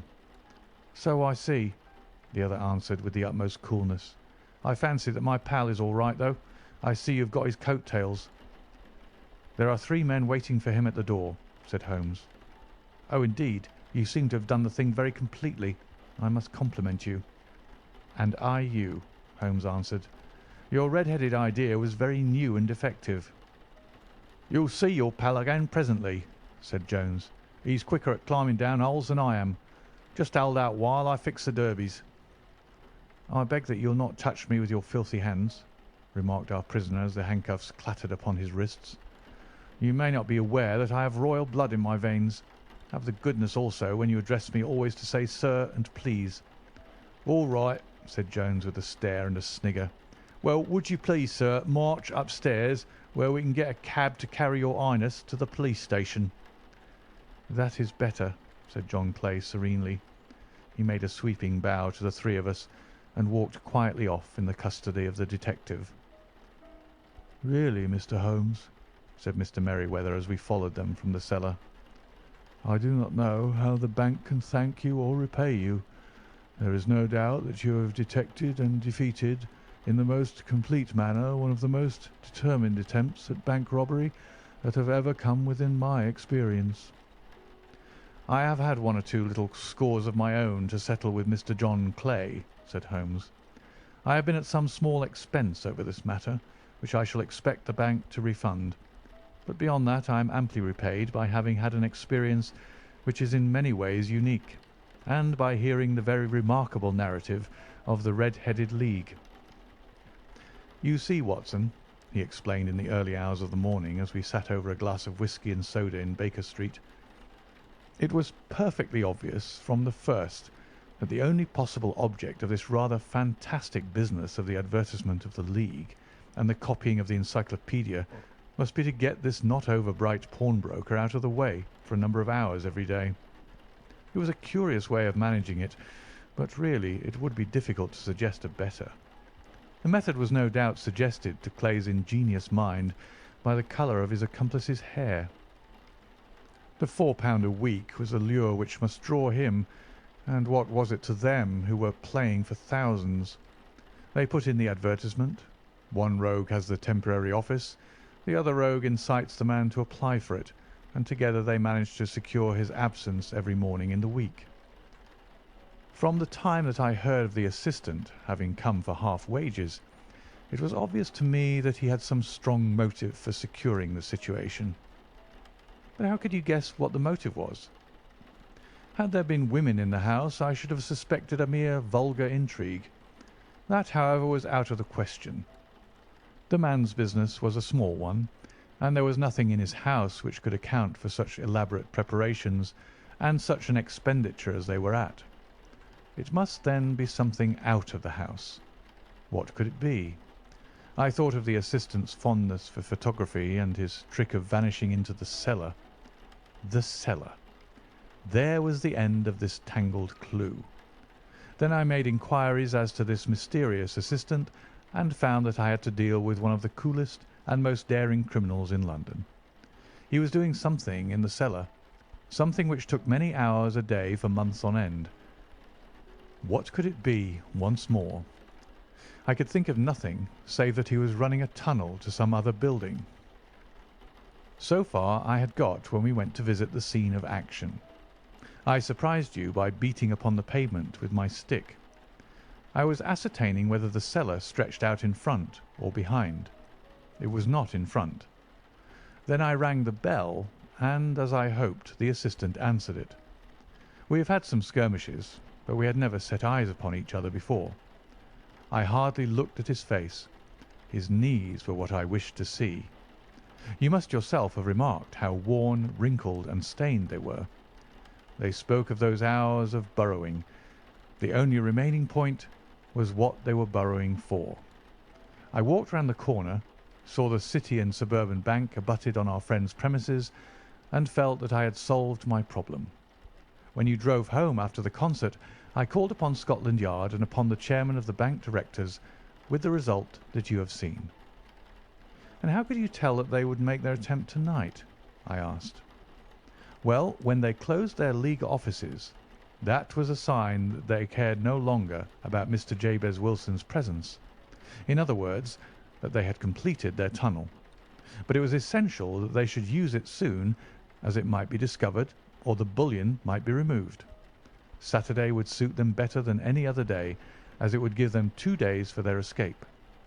For all these reasons, I expected them to come tonight.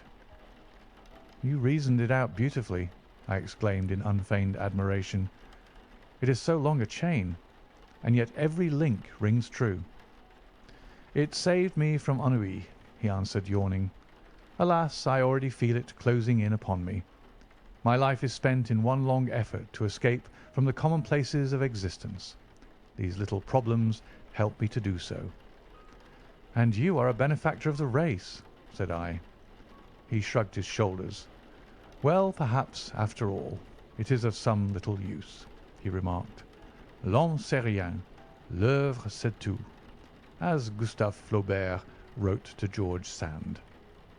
My dear fellow, said Sherlock Holmes, as we sat on either side of the fire in his lodgings at Baker Street, life is infinitely stranger than anything which the mind of man could invent. We would not dare to conceive the things which are really mere commonplaces of existence. If we could fly out of that window hand in hand, hover over this great city, gently remove the roofs and peep in at the queer things which are going on, the strange coincidences, the plannings, the cross-purposes, the wonderful chains of events, working through generations and leading to the most outré results, it would make all fiction, with its conventionalities and foreseen conclusions, most stale and unprofitable. And yet I am not convinced of it, I answered. The cases which come to light in the papers are, as a rule, bald enough and vulgar enough. We have in our police reports realism pushed to its extreme limits, and yet the result is, it must be confessed, neither fascinating nor artistic. A certain selection and discretion must be used in producing a realistic effect, remarked Holmes. This is wanting in the police report, where more stress is laid, perhaps, upon the platitudes of the magistrate than upon the details which, to an observer, contain the vital essence of the whole matter. Depend upon it, there is nothing so unnatural as the commonplace. I smiled and shook my head. I can quite understand your thinking so, I said. Of course, in your position of unofficial adviser and helper to everybody who is absolutely puzzled throughout 3 continents, you are brought in contact with all that is strange and bizarre. But here, I picked up the morning paper from the ground. Let us put it to a practical test. Here is the first heading upon which I come. A husband's cruelty to his wife. There's half a column of print, but I know without reading it that it is all perfectly familiar to me. There is, of course, the other woman, the drink, the push, the blow, the bruise, the sympathetic sister or landlady. The crudest of writers could invent nothing more crude.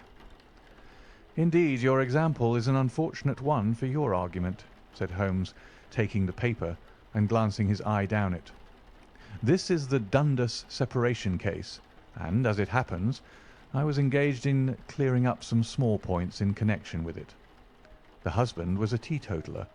There was no other woman, and the conduct complained of was that he had drifted into the habit of winding up every meal by taking out his false teeth and hurling them at his wife, which, you will allow, is not an action likely to occur to the imagination of the average storyteller.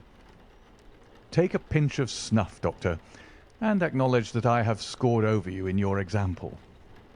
He held out his snuff-box of old gold with a great amethyst in the centre of the lid. Its splendour was in such contrast to his homely ways and simple life that I could not help commenting upon it. "Ah," said he, "I forgot that I had not seen you for some weeks. It is a little souvenir from the King of Bohemia in return for my assistance in the case of the Irene Adler papers." "And the ring?" I asked, glancing at a remarkable brilliant which sparkled upon his finger. "It was from the reigning family of Holland, though the matter in which I served them was of such delicacy that I cannot confide it even to you, who have been good enough to chronicle 1 or 2 of my little problems." "And have you any on hand just now?" I asked with interest. "Some 10 or 12, but none which present any feature of interest. They are important, you understand, without being interesting.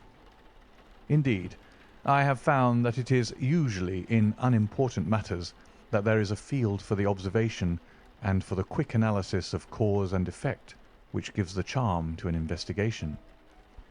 The larger crimes are apt to be the simpler, for the bigger the crime, the more obvious, as a rule, is the motive. In these cases, save for one rather intricate matter which has been referred to me from Marseille, there is nothing which presents any features of interest.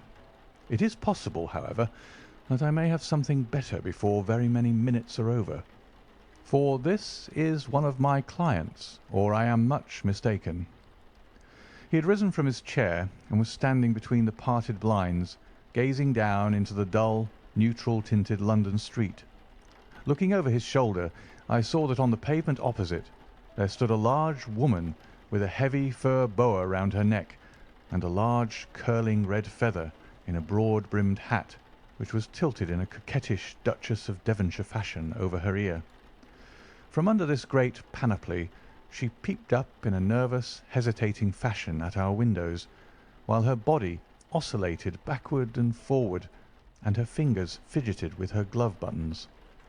Suddenly, with a plunge, as of the swimmer who leaves the bank, she hurried across the road, and we heard the sharp clang of the bell. "I have seen those symptoms before," said Holmes, throwing his cigarette into the fire. "Oscillation upon the pavement always means an affaire de coeur. She would like advice, but is not sure that the matter is not too delicate for communication. And yet even here we may discriminate. When a woman has been seriously wronged by a man, she no longer oscillates, and the usual symptom is a broken bell wire. Here we may take it that there is a love matter, but that the maiden is not so much angry as perplexed or grieved. But here she comes in person to resolve our doubts." As he spoke there was a tap at the door, and the boy in buttons entered to announce Miss Mary Sutherland, while the lady herself loomed behind his small black figure like a full-sailed merchantman behind a tiny pilot-boat. Sherlock Holmes welcomed her with the easy courtesy for which he was remarkable, and having closed the door, and bowed her into an armchair, he looked her over in the minute and yet abstracted fashion which was peculiar to him. "Do you not find," he said, "that with your short sight it is a little trying to do so much typewriting?" "I did at first," she answered, "but now I know where the letters are without looking." Then suddenly, realizing the full purport of his words, she gave a violent start and looked up with fear and astonishment upon her broad, good-humoured face. "You've heard about me, Mr. Holmes," she cried. "Else how could you know all that?" "Never mind," said Holmes, laughing. "It is my business to know things. Perhaps I've trained myself to see what others overlook. If not, why should you come to consult me?"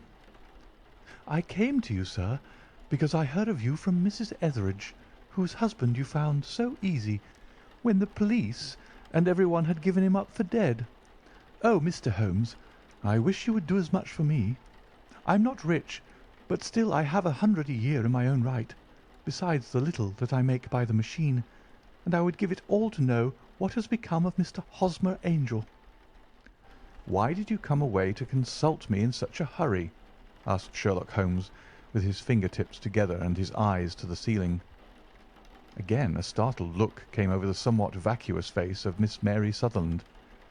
"Yes, I did bang out of the house," she said, "for it made me angry to see the easy way in which Mr. Windibank, that is, my father, took it all. He would not go to the police, and he would not go to you, and so at last, as he would do nothing and kept on saying that there was no harm done, it made me mad, and I just on with my things and came right away to you." "Your father?" said Holmes. "Your stepfather, surely, since the name is different." "Yes, my stepfather. I call him father, though it sounds funny too, for he is only 5 years and 2 months older than myself." "And your mother is alive?" "Oh, yes, mother is alive and well. I wasn't best pleased, Mr. Holmes, when she married again so soon after father's death, and a man who was nearly 15 years younger than herself. Father was a plumber in the Tottenham Court Road, and he left a tidy business behind him, which mother carried on with Mr. Hardy, the foreman. But when Mr. Windibank came, he made her sell the business, for he was very superior, being a traveller in wines. They got £4,700 for the goodwill and interest, which wasn't near as much as father could have got if he had been alive." I had expected to see Sherlock Holmes impatient under this rambling and inconsequential narrative, but on the contrary, he had listened with the greatest concentration of attention. "Your own little income," he asked, "does it come out of the business?" "Oh, no, sir. It is quite separate, and was left me by my Uncle Ned in Auckland. It is in New Zealand stock, paying 4.5%. £2,500 was the amount, but I can only touch the interest." "You interest me extremely," said Holmes, "and since you draw so large a sum as 100 a year, with what you earn into the bargain, you no doubt travel a little and indulge yourself in every way. I believe that a single lady can get on very nicely upon an income of about £60. "I could do with much less than that, Mr. Holmes, but you understand that as long as I live at home I don't wish to be a burden to them, and so they have the use of the money just while I am staying with them. Of course, that is only just for the time. Mr. Windibank draws my interest every quarter and pays it over to my mother, and I found that I can do pretty well with what I earn at typewriting. It brings me 2 pence a sheet, and I can often do from 15 to 20 sheets in a day." "You have made your position very clear to me," said Holmes. "This is my friend, Dr. Watson, before whom you can speak as freely as before myself. Kindly tell us now all about your connection with Mr. Hosmer Angel." A flush stole over Miss Sutherland's face, and she picked nervously at the fringe of her jacket. "I met him first at the gasfitters' ball," she said. "They used to send father tickets when he was alive, and then afterwards they remembered us and sent them to mother. Mr. Windibank did not wish us to go. He never did wish us to go anywhere, He would get quite mad if I wanted so much as to join a Sunday school treat. But this time I was set on going, and I would go, for what right had he to prevent? He said that folk were not fit for us to know when all father's friends were to be there. And he said that I had nothing fit to wear, when I had my purple plush that I had never so much as taken out of the drawer. At last, when nothing else would do, he went off to France upon the business of the firm. But we went, mother and I, with Mr. Hardy, who used to be our foreman, and it was there I met Mr. Hosmer Angel." "I suppose," said Holmes, "that when Mr. Windibank came back from France, he was very annoyed at your having gone to the ball." "Oh, well, he was very good about it. He laughed, I remember, and shrugged his shoulders, and said there was no use denying anything to a woman, for she would have her way." "I see. Then at the gasfitters' ball you met, as I understand, a gentleman called Mr. Hosmer Angel." "Yes, sir. I met him that night, and he called next day to ask if we had got home all safe, and after that we met him. That is to say, Mr. Holmes, I met him twice for walks. But after that father came back again, and Mr. Hosmer Angel could not come to the house any more." "No?" "Well, you know father didn't like anything of the sort. He wouldn't have any visitors if he could help it, and he used to say that a woman should be happy in her own family circle. But then, as I used to say to mother, a woman wants her own circle to begin with, and I had not got mine yet." "But how about Mr. Hosmer Angel? Did he make no attempt to see you?" "Well, father was going off to France again in a week, and Hosmer wrote and said that it would be safer and better not to see each other until he had gone. We could write in the meantime, and he used to write every day. I took the letters in the morning, so there was no need for father to know." "Were you engaged to the gentleman at this time?" "Oh, yes, Mr. Holmes. We were engaged after the first walk that we took. Hosmer, Mr. Angel, was a cashier in an office in Leadenhall Street, and—" "What office?" "That's the worst of it, Mr. Holmes. I don't know." "Where did he live, then?" "He slept on the premises." "And you don't know his address?" "No, except that it was Leadenhall Street." "Where did you address your letters, then?" "To the Leadenhall Street post office, to be left till called for. He said that if they were sent to the office, he would be chaffed by all the other clerks about having letters from a lady. So I offered to typewrite them, like he did his, but he wouldn't have that, for he said that when I wrote them they seemed to come from me, but when they were typewritten he always felt that the machine had come between us. That will just show you how fond he was of me, Mr. Holmes, and the little things that he would think of." "It was most suggestive," said Holmes. "It has long been an axiom of mine that the little things are infinitely the most important. Can you remember any other little things about Mr. Hosmer Angel?" "He was a very shy man, Mr. Holmes. He would rather walk with me in the evening than in the daylight, for he said that he hated to be conspicuous. Very retiring and gentlemanly he was. Even his voice was gentle. He'd had the quinsy and swollen glands when he was young, he told me, and it had left him with a weak throat and a hesitating, whispering fashion of speech. He was always well dressed, very neat and plain, but his eyes were weak, just as mine are, and he wore tinted glasses against the glare." "Well, and what happened when Mr. Windibank, your stepfather, returned to France?" "Mr. Hosmer Angel came to the house again and proposed that we should marry before father came back. He was in dreadful earnest, and made me swear with my hands on the testament that whatever happened I would always be true to him. Mother said he was quite right to make me swear, and that it was a sign of his passion. Mother was all in his favour from the first, and was even fonder of him than I was. Then, when they talked of marrying within the week, I began to ask about father, but they both said never mind about father, but just to tell him afterwards, and mother said she would make it all right with him. I didn't quite like that, Mr. Holmes. It seemed funny that I should ask his leave, as he was only a few years older than me. But I didn't want to do anything on the sly, so I wrote to father at Bordeaux, where the company has its French offices. But the letter came back to me on the very morning of the wedding." "It missed him, then?" "Yes, sir, for he had started to England just before it arrived." "Ha! That was unfortunate. Your wedding was arranged, then, for the Friday. Was it to be in church?" "Yes, sir, but very quietly. It was to be at St. Saviour's near King's Cross, and we were to have breakfast afterwards at the St. Pancras Hotel. Hosmer came for us in a hansom, but as there were two of us, he put us both into it and stepped himself into a four-wheeler, which happened to be the only other cab in the street. We got to the church first, and when the four-wheeler drove up, we waited for him to step out. But he never did. And when the cabman got down from the box and looked, there was no one there. The cabman said he could not imagine what had become of him, for he had seen him get in with his own eyes.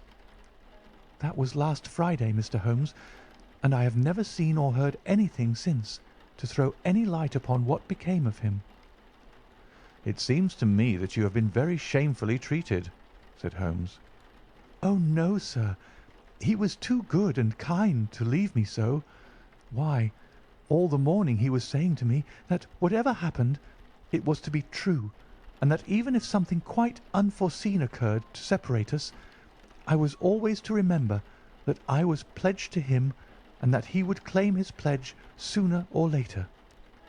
It seems strange talk for a wedding morning, but what has happened since gives a meaning to it." "Most certainly it does. Your own opinion is, then, that some unforeseen catastrophe has occurred to him?" "Yes, sir. I believe that he foresaw some danger, or else he would not have talked so. And then I think that what he foresaw happened." "But you have no notion as to what it could have been?" "None." "One more question. How did your mother take the matter?" "She was angry, and said that I was never to speak of the matter again." "And your father? Did you tell him?" "Yes, and he seemed to think with me that something had happened, and that I should hear of Hosmer again.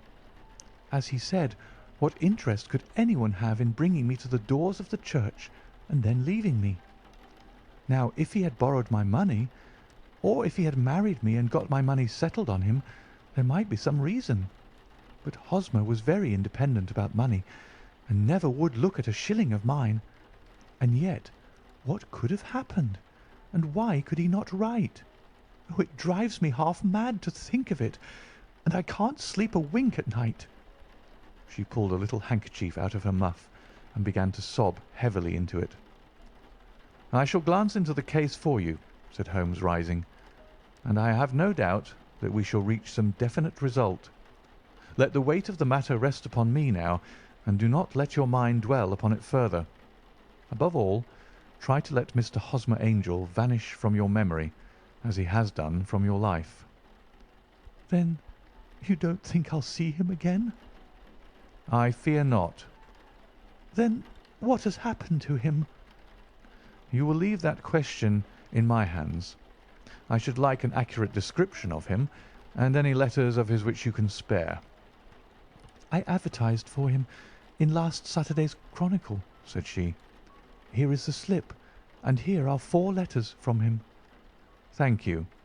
And your address?" "Number 31, Lion Place, Camberwell." "Mr. Angel's address you never had, I understand. Where is your father's place of business?" "He travels for Westhouse and Marbank, the great claret importers of Fenchurch Street." "Thank you. You have made your statement very clearly. You will leave the papers here, and remember the advice which I have given you. Let the whole incident be a sealed book, and do not allow it to affect your life." "You are very kind, Mr. Holmes, but I cannot do that. I shall be true to Hosmer. He shall find me ready when he comes back." For all the preposterous hat and the vacuous face, there was something noble in the simple faith of our visitor which compelled our respect. she laid her little bundle of papers upon the table and went her way, with a promise to come again whenever she might be summoned. Sherlock Holmes sat silent for a few minutes with his fingertips still pressed together, his legs stretched out in front of him, and his gaze directed upward to the ceiling. Then he took down from the rack the old and oily clay pipe which was to him as a counsellor, and, having lit it, he leaned back in his chair, with the thick blue cloud wreaths spinning up from him, and a look of infinite languor in his face. "Quite an interesting study, that maiden," he observed. "I found her more interesting than her little problem, which, by the way, is rather a trite one. You will find parallel cases if you consult my index. In Andover in '77, and there was something of the sort at The Hague last year. Old as is the idea, however, there were one or two details which were new to me, but the maiden herself was most instructive." "You appeared to read a good deal upon her which was quite invisible to me," I remarked. "Not invisible, but unnoticed, Watson. You did not know where to look, and so you missed all that was important. I can never bring you to realize the importance of sleeves, the suggestiveness of thumbnails, or the great issues that may hang from a bootlace. Now, what did you gather from that woman's appearance? Describe it." "Well, she had a slate-coloured broad-brimmed straw hat, with a feather of brickish red. Her jacket was black, with black beads sewn upon it, and a fringe of little black jet ornaments. Her dress was brown, rather darker than coffee colour, with a little purple plush at the neck and sleeves. Her gloves were greyish, and were worn through at the right forefinger. Her boots I didn't observe. She had small round hanging gold earrings and a general air of being fairly well-to-do in a vulgar, comfortable, easy-going way." Sherlock Holmes clapped his hands softly together and chuckled. "Upon my word, Watson, you are coming along wonderfully. You have really done very well indeed. It is true that you have missed everything of importance, but you have hit upon the method, and you have a quick eye for colour. Never trust to general impressions, my boy, but concentrate yourself upon details. My first glance is always at a woman's sleeve. In a man it is perhaps better first to take the knee of the trouser. As you observe, this woman had plush upon her sleeves, which is a most useful material for showing traces. The double line, a little above the wrist, where the typewritist presses against the table, was beautifully defined. The sewing machine of the hand type leaves a similar mark, but only on the left arm, and on the side of it farthest from the thumb, instead of being right across the broadest part, as this was. I then glanced at her face, and observed the dint of a pince-nez at either side of her nose. I ventured a remark upon short sight and typewriting, which seemed to surprise her. It surprised me. But surely it was obvious. I was then much surprised and interested on glancing down to observe that, though the boots which she was wearing were not unlike each other, they were really odd ones, the one having a slightly decorated toe-cap, and the other a plain one. One was buttoned only in the 2 lower buttons out of 5, and the other at the 1st, 3rd, and 5th. Now, when you see that a young lady, otherwise neatly dressed, has come away from home with odd boots, half buttoned, it is no great deduction to say that she came away in a hurry." "And what else?" I asked, keenly interested, as I always was, by my friend's incisive reasoning. "I noted in passing that she had written a note before leaving home, but after being fully dressed. You observed that her right glove was torn at the forefinger, but you did not apparently see that both glove and finger were stained with violet ink. She had written in a hurry and dipped her pen too deep. It must have been this morning, or the mark would not remain clear upon the finger. All this is amusing, though rather elementary, but I must go back to business, Watson. Would you mind reading me the advertised description of Mr. Hosmer Angel?" I held the little printed slip to the light. "Missing," it said, "on the morning of the 14th, a gentleman named Hosmer Angel, about 5'7" in height, strongly built, sallow complexion, black hair, a little bald in the centre, bushy, black side whiskers and moustache, tinted glasses, Slight infirmity of speech. Was dressed when last seen in black frock coat faced with silk, black waistcoat, gold Albert chain and grey Harris tweed trousers, with brown gaiters over elastic-sided boots. Known to have been employed in an office in Leadenhall Street. Anybody bringing—" "That will do," said Holmes. "As to the letters," he continued, glancing over them, "they are very commonplace. Absolutely no clue in them to Mr. Angel, save that he quotes Balzac once. There is one remarkable point, however, which will no doubt strike you." "They are typewritten," I remarked. "Not only that, but the signature is typewritten. Look at the neat little Hosmer Angel at the bottom. There is a date, you see, but no superscription except Leadenhall Street, which is rather vague. The point about the signature is very suggestive. In fact, we may call it conclusive." "Of what?" "My dear fellow, is it possible you do not see how strongly it bears upon the case?" "I cannot say that I do, unless it were that he wished to be able to deny his signature if an action for breach of promise were instituted." "No, that was not the point. However, I shall write 2 letters, which should settle the matter. One is to a firm in the City, the other is to the young lady's stepfather, Mr. Windibank, asking him whether he could meet us here at 6 o'clock to-morrow evening. It is just as well that we should do business with the male relatives. And now, Doctor, we can do nothing until the answers to those letters come, so we may put our little problem upon the shelf for the interim." I had had so many reasons to believe in my friend's subtle powers of reasoning and extraordinary energy in action that I felt that he must have some solid grounds for the assured and easy demeanour with which he treated the singular mystery which he had been called upon to fathom. Once only had I known him to fail, in the case of the King of Bohemia and of the Irene Adler photograph. But when I looked back to the weird business of the Sign of the Four, and the extraordinary circumstances connected with the study in scarlet, I felt that it would be a strange tangle indeed which he could not unravel. I left him then, still puffing at his black clay pipe, with the conviction that when I came again on the next evening, I would find that he held in his hands all the clues which would lead up to the identity of the disappearing bridegroom of Miss Mary Sutherland. A professional case of great gravity was engaging my own attention at the time, and the whole of the next day I was busy at the bedside of the sufferer. It was not until close upon 6 o'clock that I found myself free and was able to spring into a hansom and drive to Baker Street, half afraid that I might be too late to assist at the denouement of the little mystery. I found Sherlock Holmes alone, however, half asleep, with his long thin form curled up in the recesses of his armchair. A formidable array of bottles and test tubes, with the pungent, cleanly smell of hydrochloric acid, told me that he had spent his day in the chemical work which was so dear to him. "Well, have you solved it?" I asked as I entered. "Yes, it was the bisulphate of baryta." "No, no, the mystery," I cried. "Oh, that! I thought of the salt that I had been working upon. There was never any mystery in the matter, though, as I said yesterday, some of the details are of interest. The only drawback is that there is no law, I fear, that can touch the scoundrel." "Who was he, then, and what was his object in deserting Miss Sutherland?"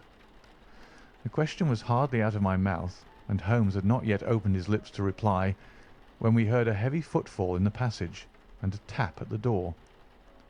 "This is the girl's stepfather, Mr. James Windibank," said Holmes. "He has written to me to say that he would be here at 6. "Come in." The man who entered was a sturdy, middle-sized fellow, some 30 years of age, clean-shaven and sallow-skinned, with a bland, insinuating manner and a pair of wonderfully sharp and penetrating grey eyes. He shot a questioning glance at each of us, placed his shiny top hat upon the sideboard, and with a slight bow sidled down into the nearest chair. "Good evening, Mr. James Windibank," said Holmes. "I think that this typewritten letter is from you, in which you made an appointment with me for 6 o'clock." "Yes, sir. I'm afraid that I'm a little late, but I'm not quite my own master, you know. I am sorry that Miss Sutherland has troubled you about this little matter, for I think it is far better not to wash linen of the sort in public.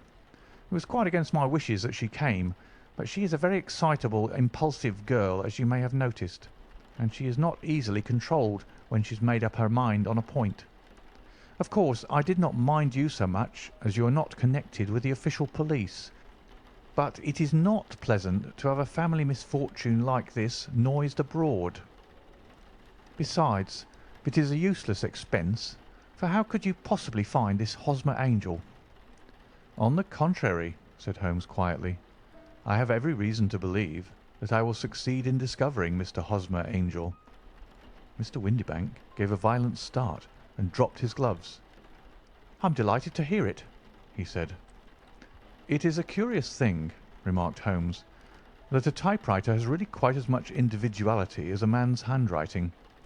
Unless they are quite new, no two of them write exactly alike. Some letters get more worn than others, and some wear only on one side. Now, you remark in this note of yours, Mr. Windibank, that in every case there is some little slurring over of the E and a slight defect in the tail of the R. There are 14 other characteristics, but those are the more obvious." "We do all our correspondence with this machine at the office, and no doubt it is a little worn," our visitor answered, glancing keenly at Holmes with his bright little eyes. "And now I will show you what is really a very interesting study, Mr. Windibank," Holmes continued. "I think of writing another little monograph some of these days on the typewriter and its relation to crime. It is a subject to which I have devoted some little attention. I have here 4 letters which purport to come from the missing man. They are all typewritten. In each case not only are the E's slurred and the R's tailless, but you will observe, if you care to use my magnifying lens, that the 14 other characteristics to which I have alluded are there as well." Mr. Windibank sprang out of his chair and picked up his hat. "I cannot waste time over this sort of fantastic talk, Mr. Holmes," he said. "If you can catch the man, catch him, and let me know when you have done it." "Certainly," said Holmes, stepping over and turning the key in the door. "I let you know, then, that I have caught him." "What? Where?" shouted Mr. Windibank, turning white to his lips and glancing about him like a rat in a trap. "Oh, it won't do, really it won't," said Holmes suavely. "There is no possible getting out of it, Mr. Windibank. It is quite too transparent, and it was a very bad compliment when you said that it was impossible for me to solve so simple a question. That's right. Sit down and let us talk it over." Our visitor collapsed into a chair with a ghastly face and a glitter of moisture on his brow. It's not actionable," he stammered. "I am very much afraid that it is not. But between ourselves, Windibank, it was as cruel and selfish and heartless a trick in a petty way as ever came before me. Now let me just run over the course of events, and you will contradict me if I go wrong." The man sat huddled up in his chair with his head sunk upon his breast, like one who is utterly crushed.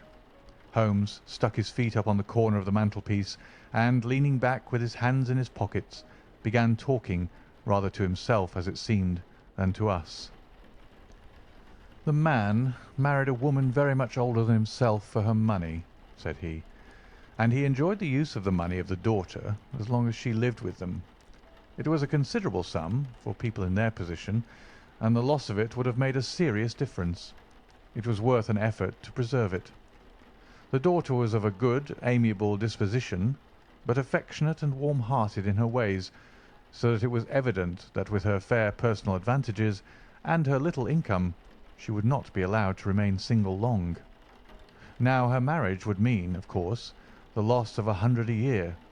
So what does her stepfather do to prevent it? He takes the obvious course of keeping her at home and forbidding her to seek the company of people of her own age. But soon he found that they would not answer forever. She became restive, insisted upon her rights, and finally announced her positive intention of going to a certain ball. What does her clever stepfather do then? He conceives an idea more creditable to his head than to his heart. With the connivance and assistance of his wife, he disguised himself, covered those keen eyes with tinted glasses, masked a face with a moustache and a pair of bushy whiskers, sunk that clear voice into an insinuating whisper, and doubly secure on account of the girl's short sight, he appears as Mr. Hosmer Angel, and keeps off other lovers by making love himself. "It was only a joke at first," groaned our visitor. "We never thought that she would have been so carried away." "Very likely not. However that may be, the young lady was very decidedly carried away, and having quite made up her mind that her stepfather was in France, the suspicion of treachery never for an instant entered her mind. She was flattered by the gentleman's attentions, and the effect was increased by the loudly expressed admiration of her mother. Then Mr. Angel began to call, for it was obvious that the matter should be pushed as far as it would go if a real effect were to be produced. There were meetings, and an engagement which would finally secure the girl's affections from turning towards anyone else. But the deception could not be kept up forever. These pretended journeys to France were rather cumbrous. The thing to do was clearly to bring the business to an end in such a dramatic manner that it would leave a permanent impression upon the young lady's mind, and prevent her from looking upon any other suitor for some time to come. Hence those vows of fidelity exacted upon a testament, and hence also the allusions to a possibility of something happening on the very morning of the wedding. James Windibank wished Miss Sutherland to be so bound to Hosmer Angel, and so uncertain as to his fate, that for 10 years to come, at any rate, she would not listen to another man. As far as the church door he brought her, and then, as he could go no farther, he conveniently vanished away by the old trick of stepping in at one door of a four-wheeler and out at the other. I think that was the chain of events, Mr. Windibank." Our visitor had recovered something of his assurance while Holmes had been talking, and he rose from his chair now with a cold sneer upon his pale face. "It may be so, or it may not, Mr. Holmes," said he. "But if you are so very sharp, you ought to be sharp enough to know that it is you who are breaking the law now, and not me. I have done nothing actionable from the first, but as long as you keep that door locked, you lay yourself open to an action for assault and illegal constraint." "The law cannot, as you say, touch you," said Holmes, unlocking and throwing open the door.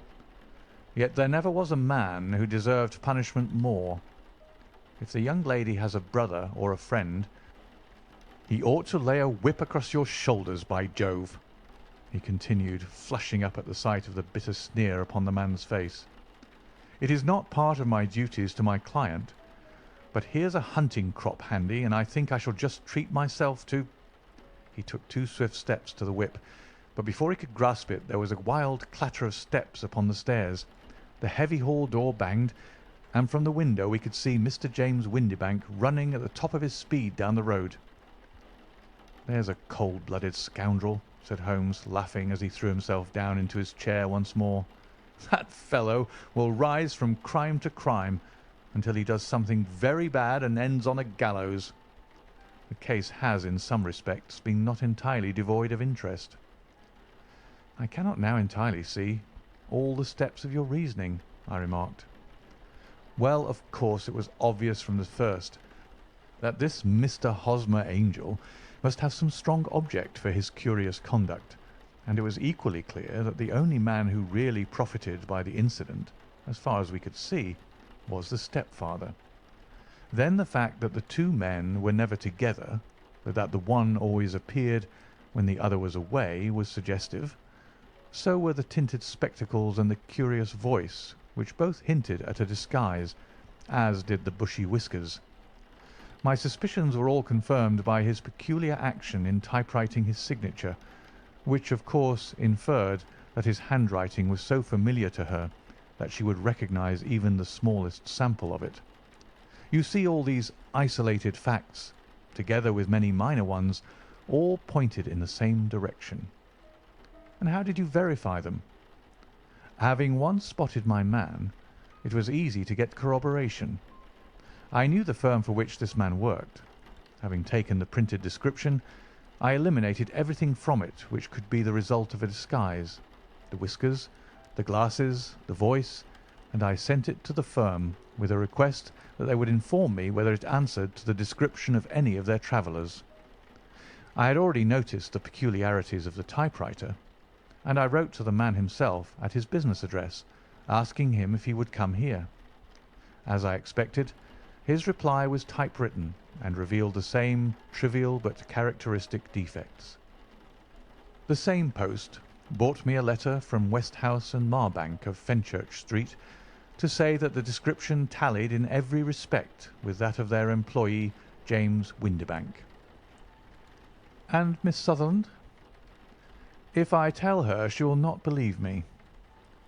You may remember the old Persian saying, "There is danger for him who taketh the tiger cub, and danger also for whoso snatches a delusion from a woman." There is as much sense in Hafiz as in Horace, and as much knowledge of the world.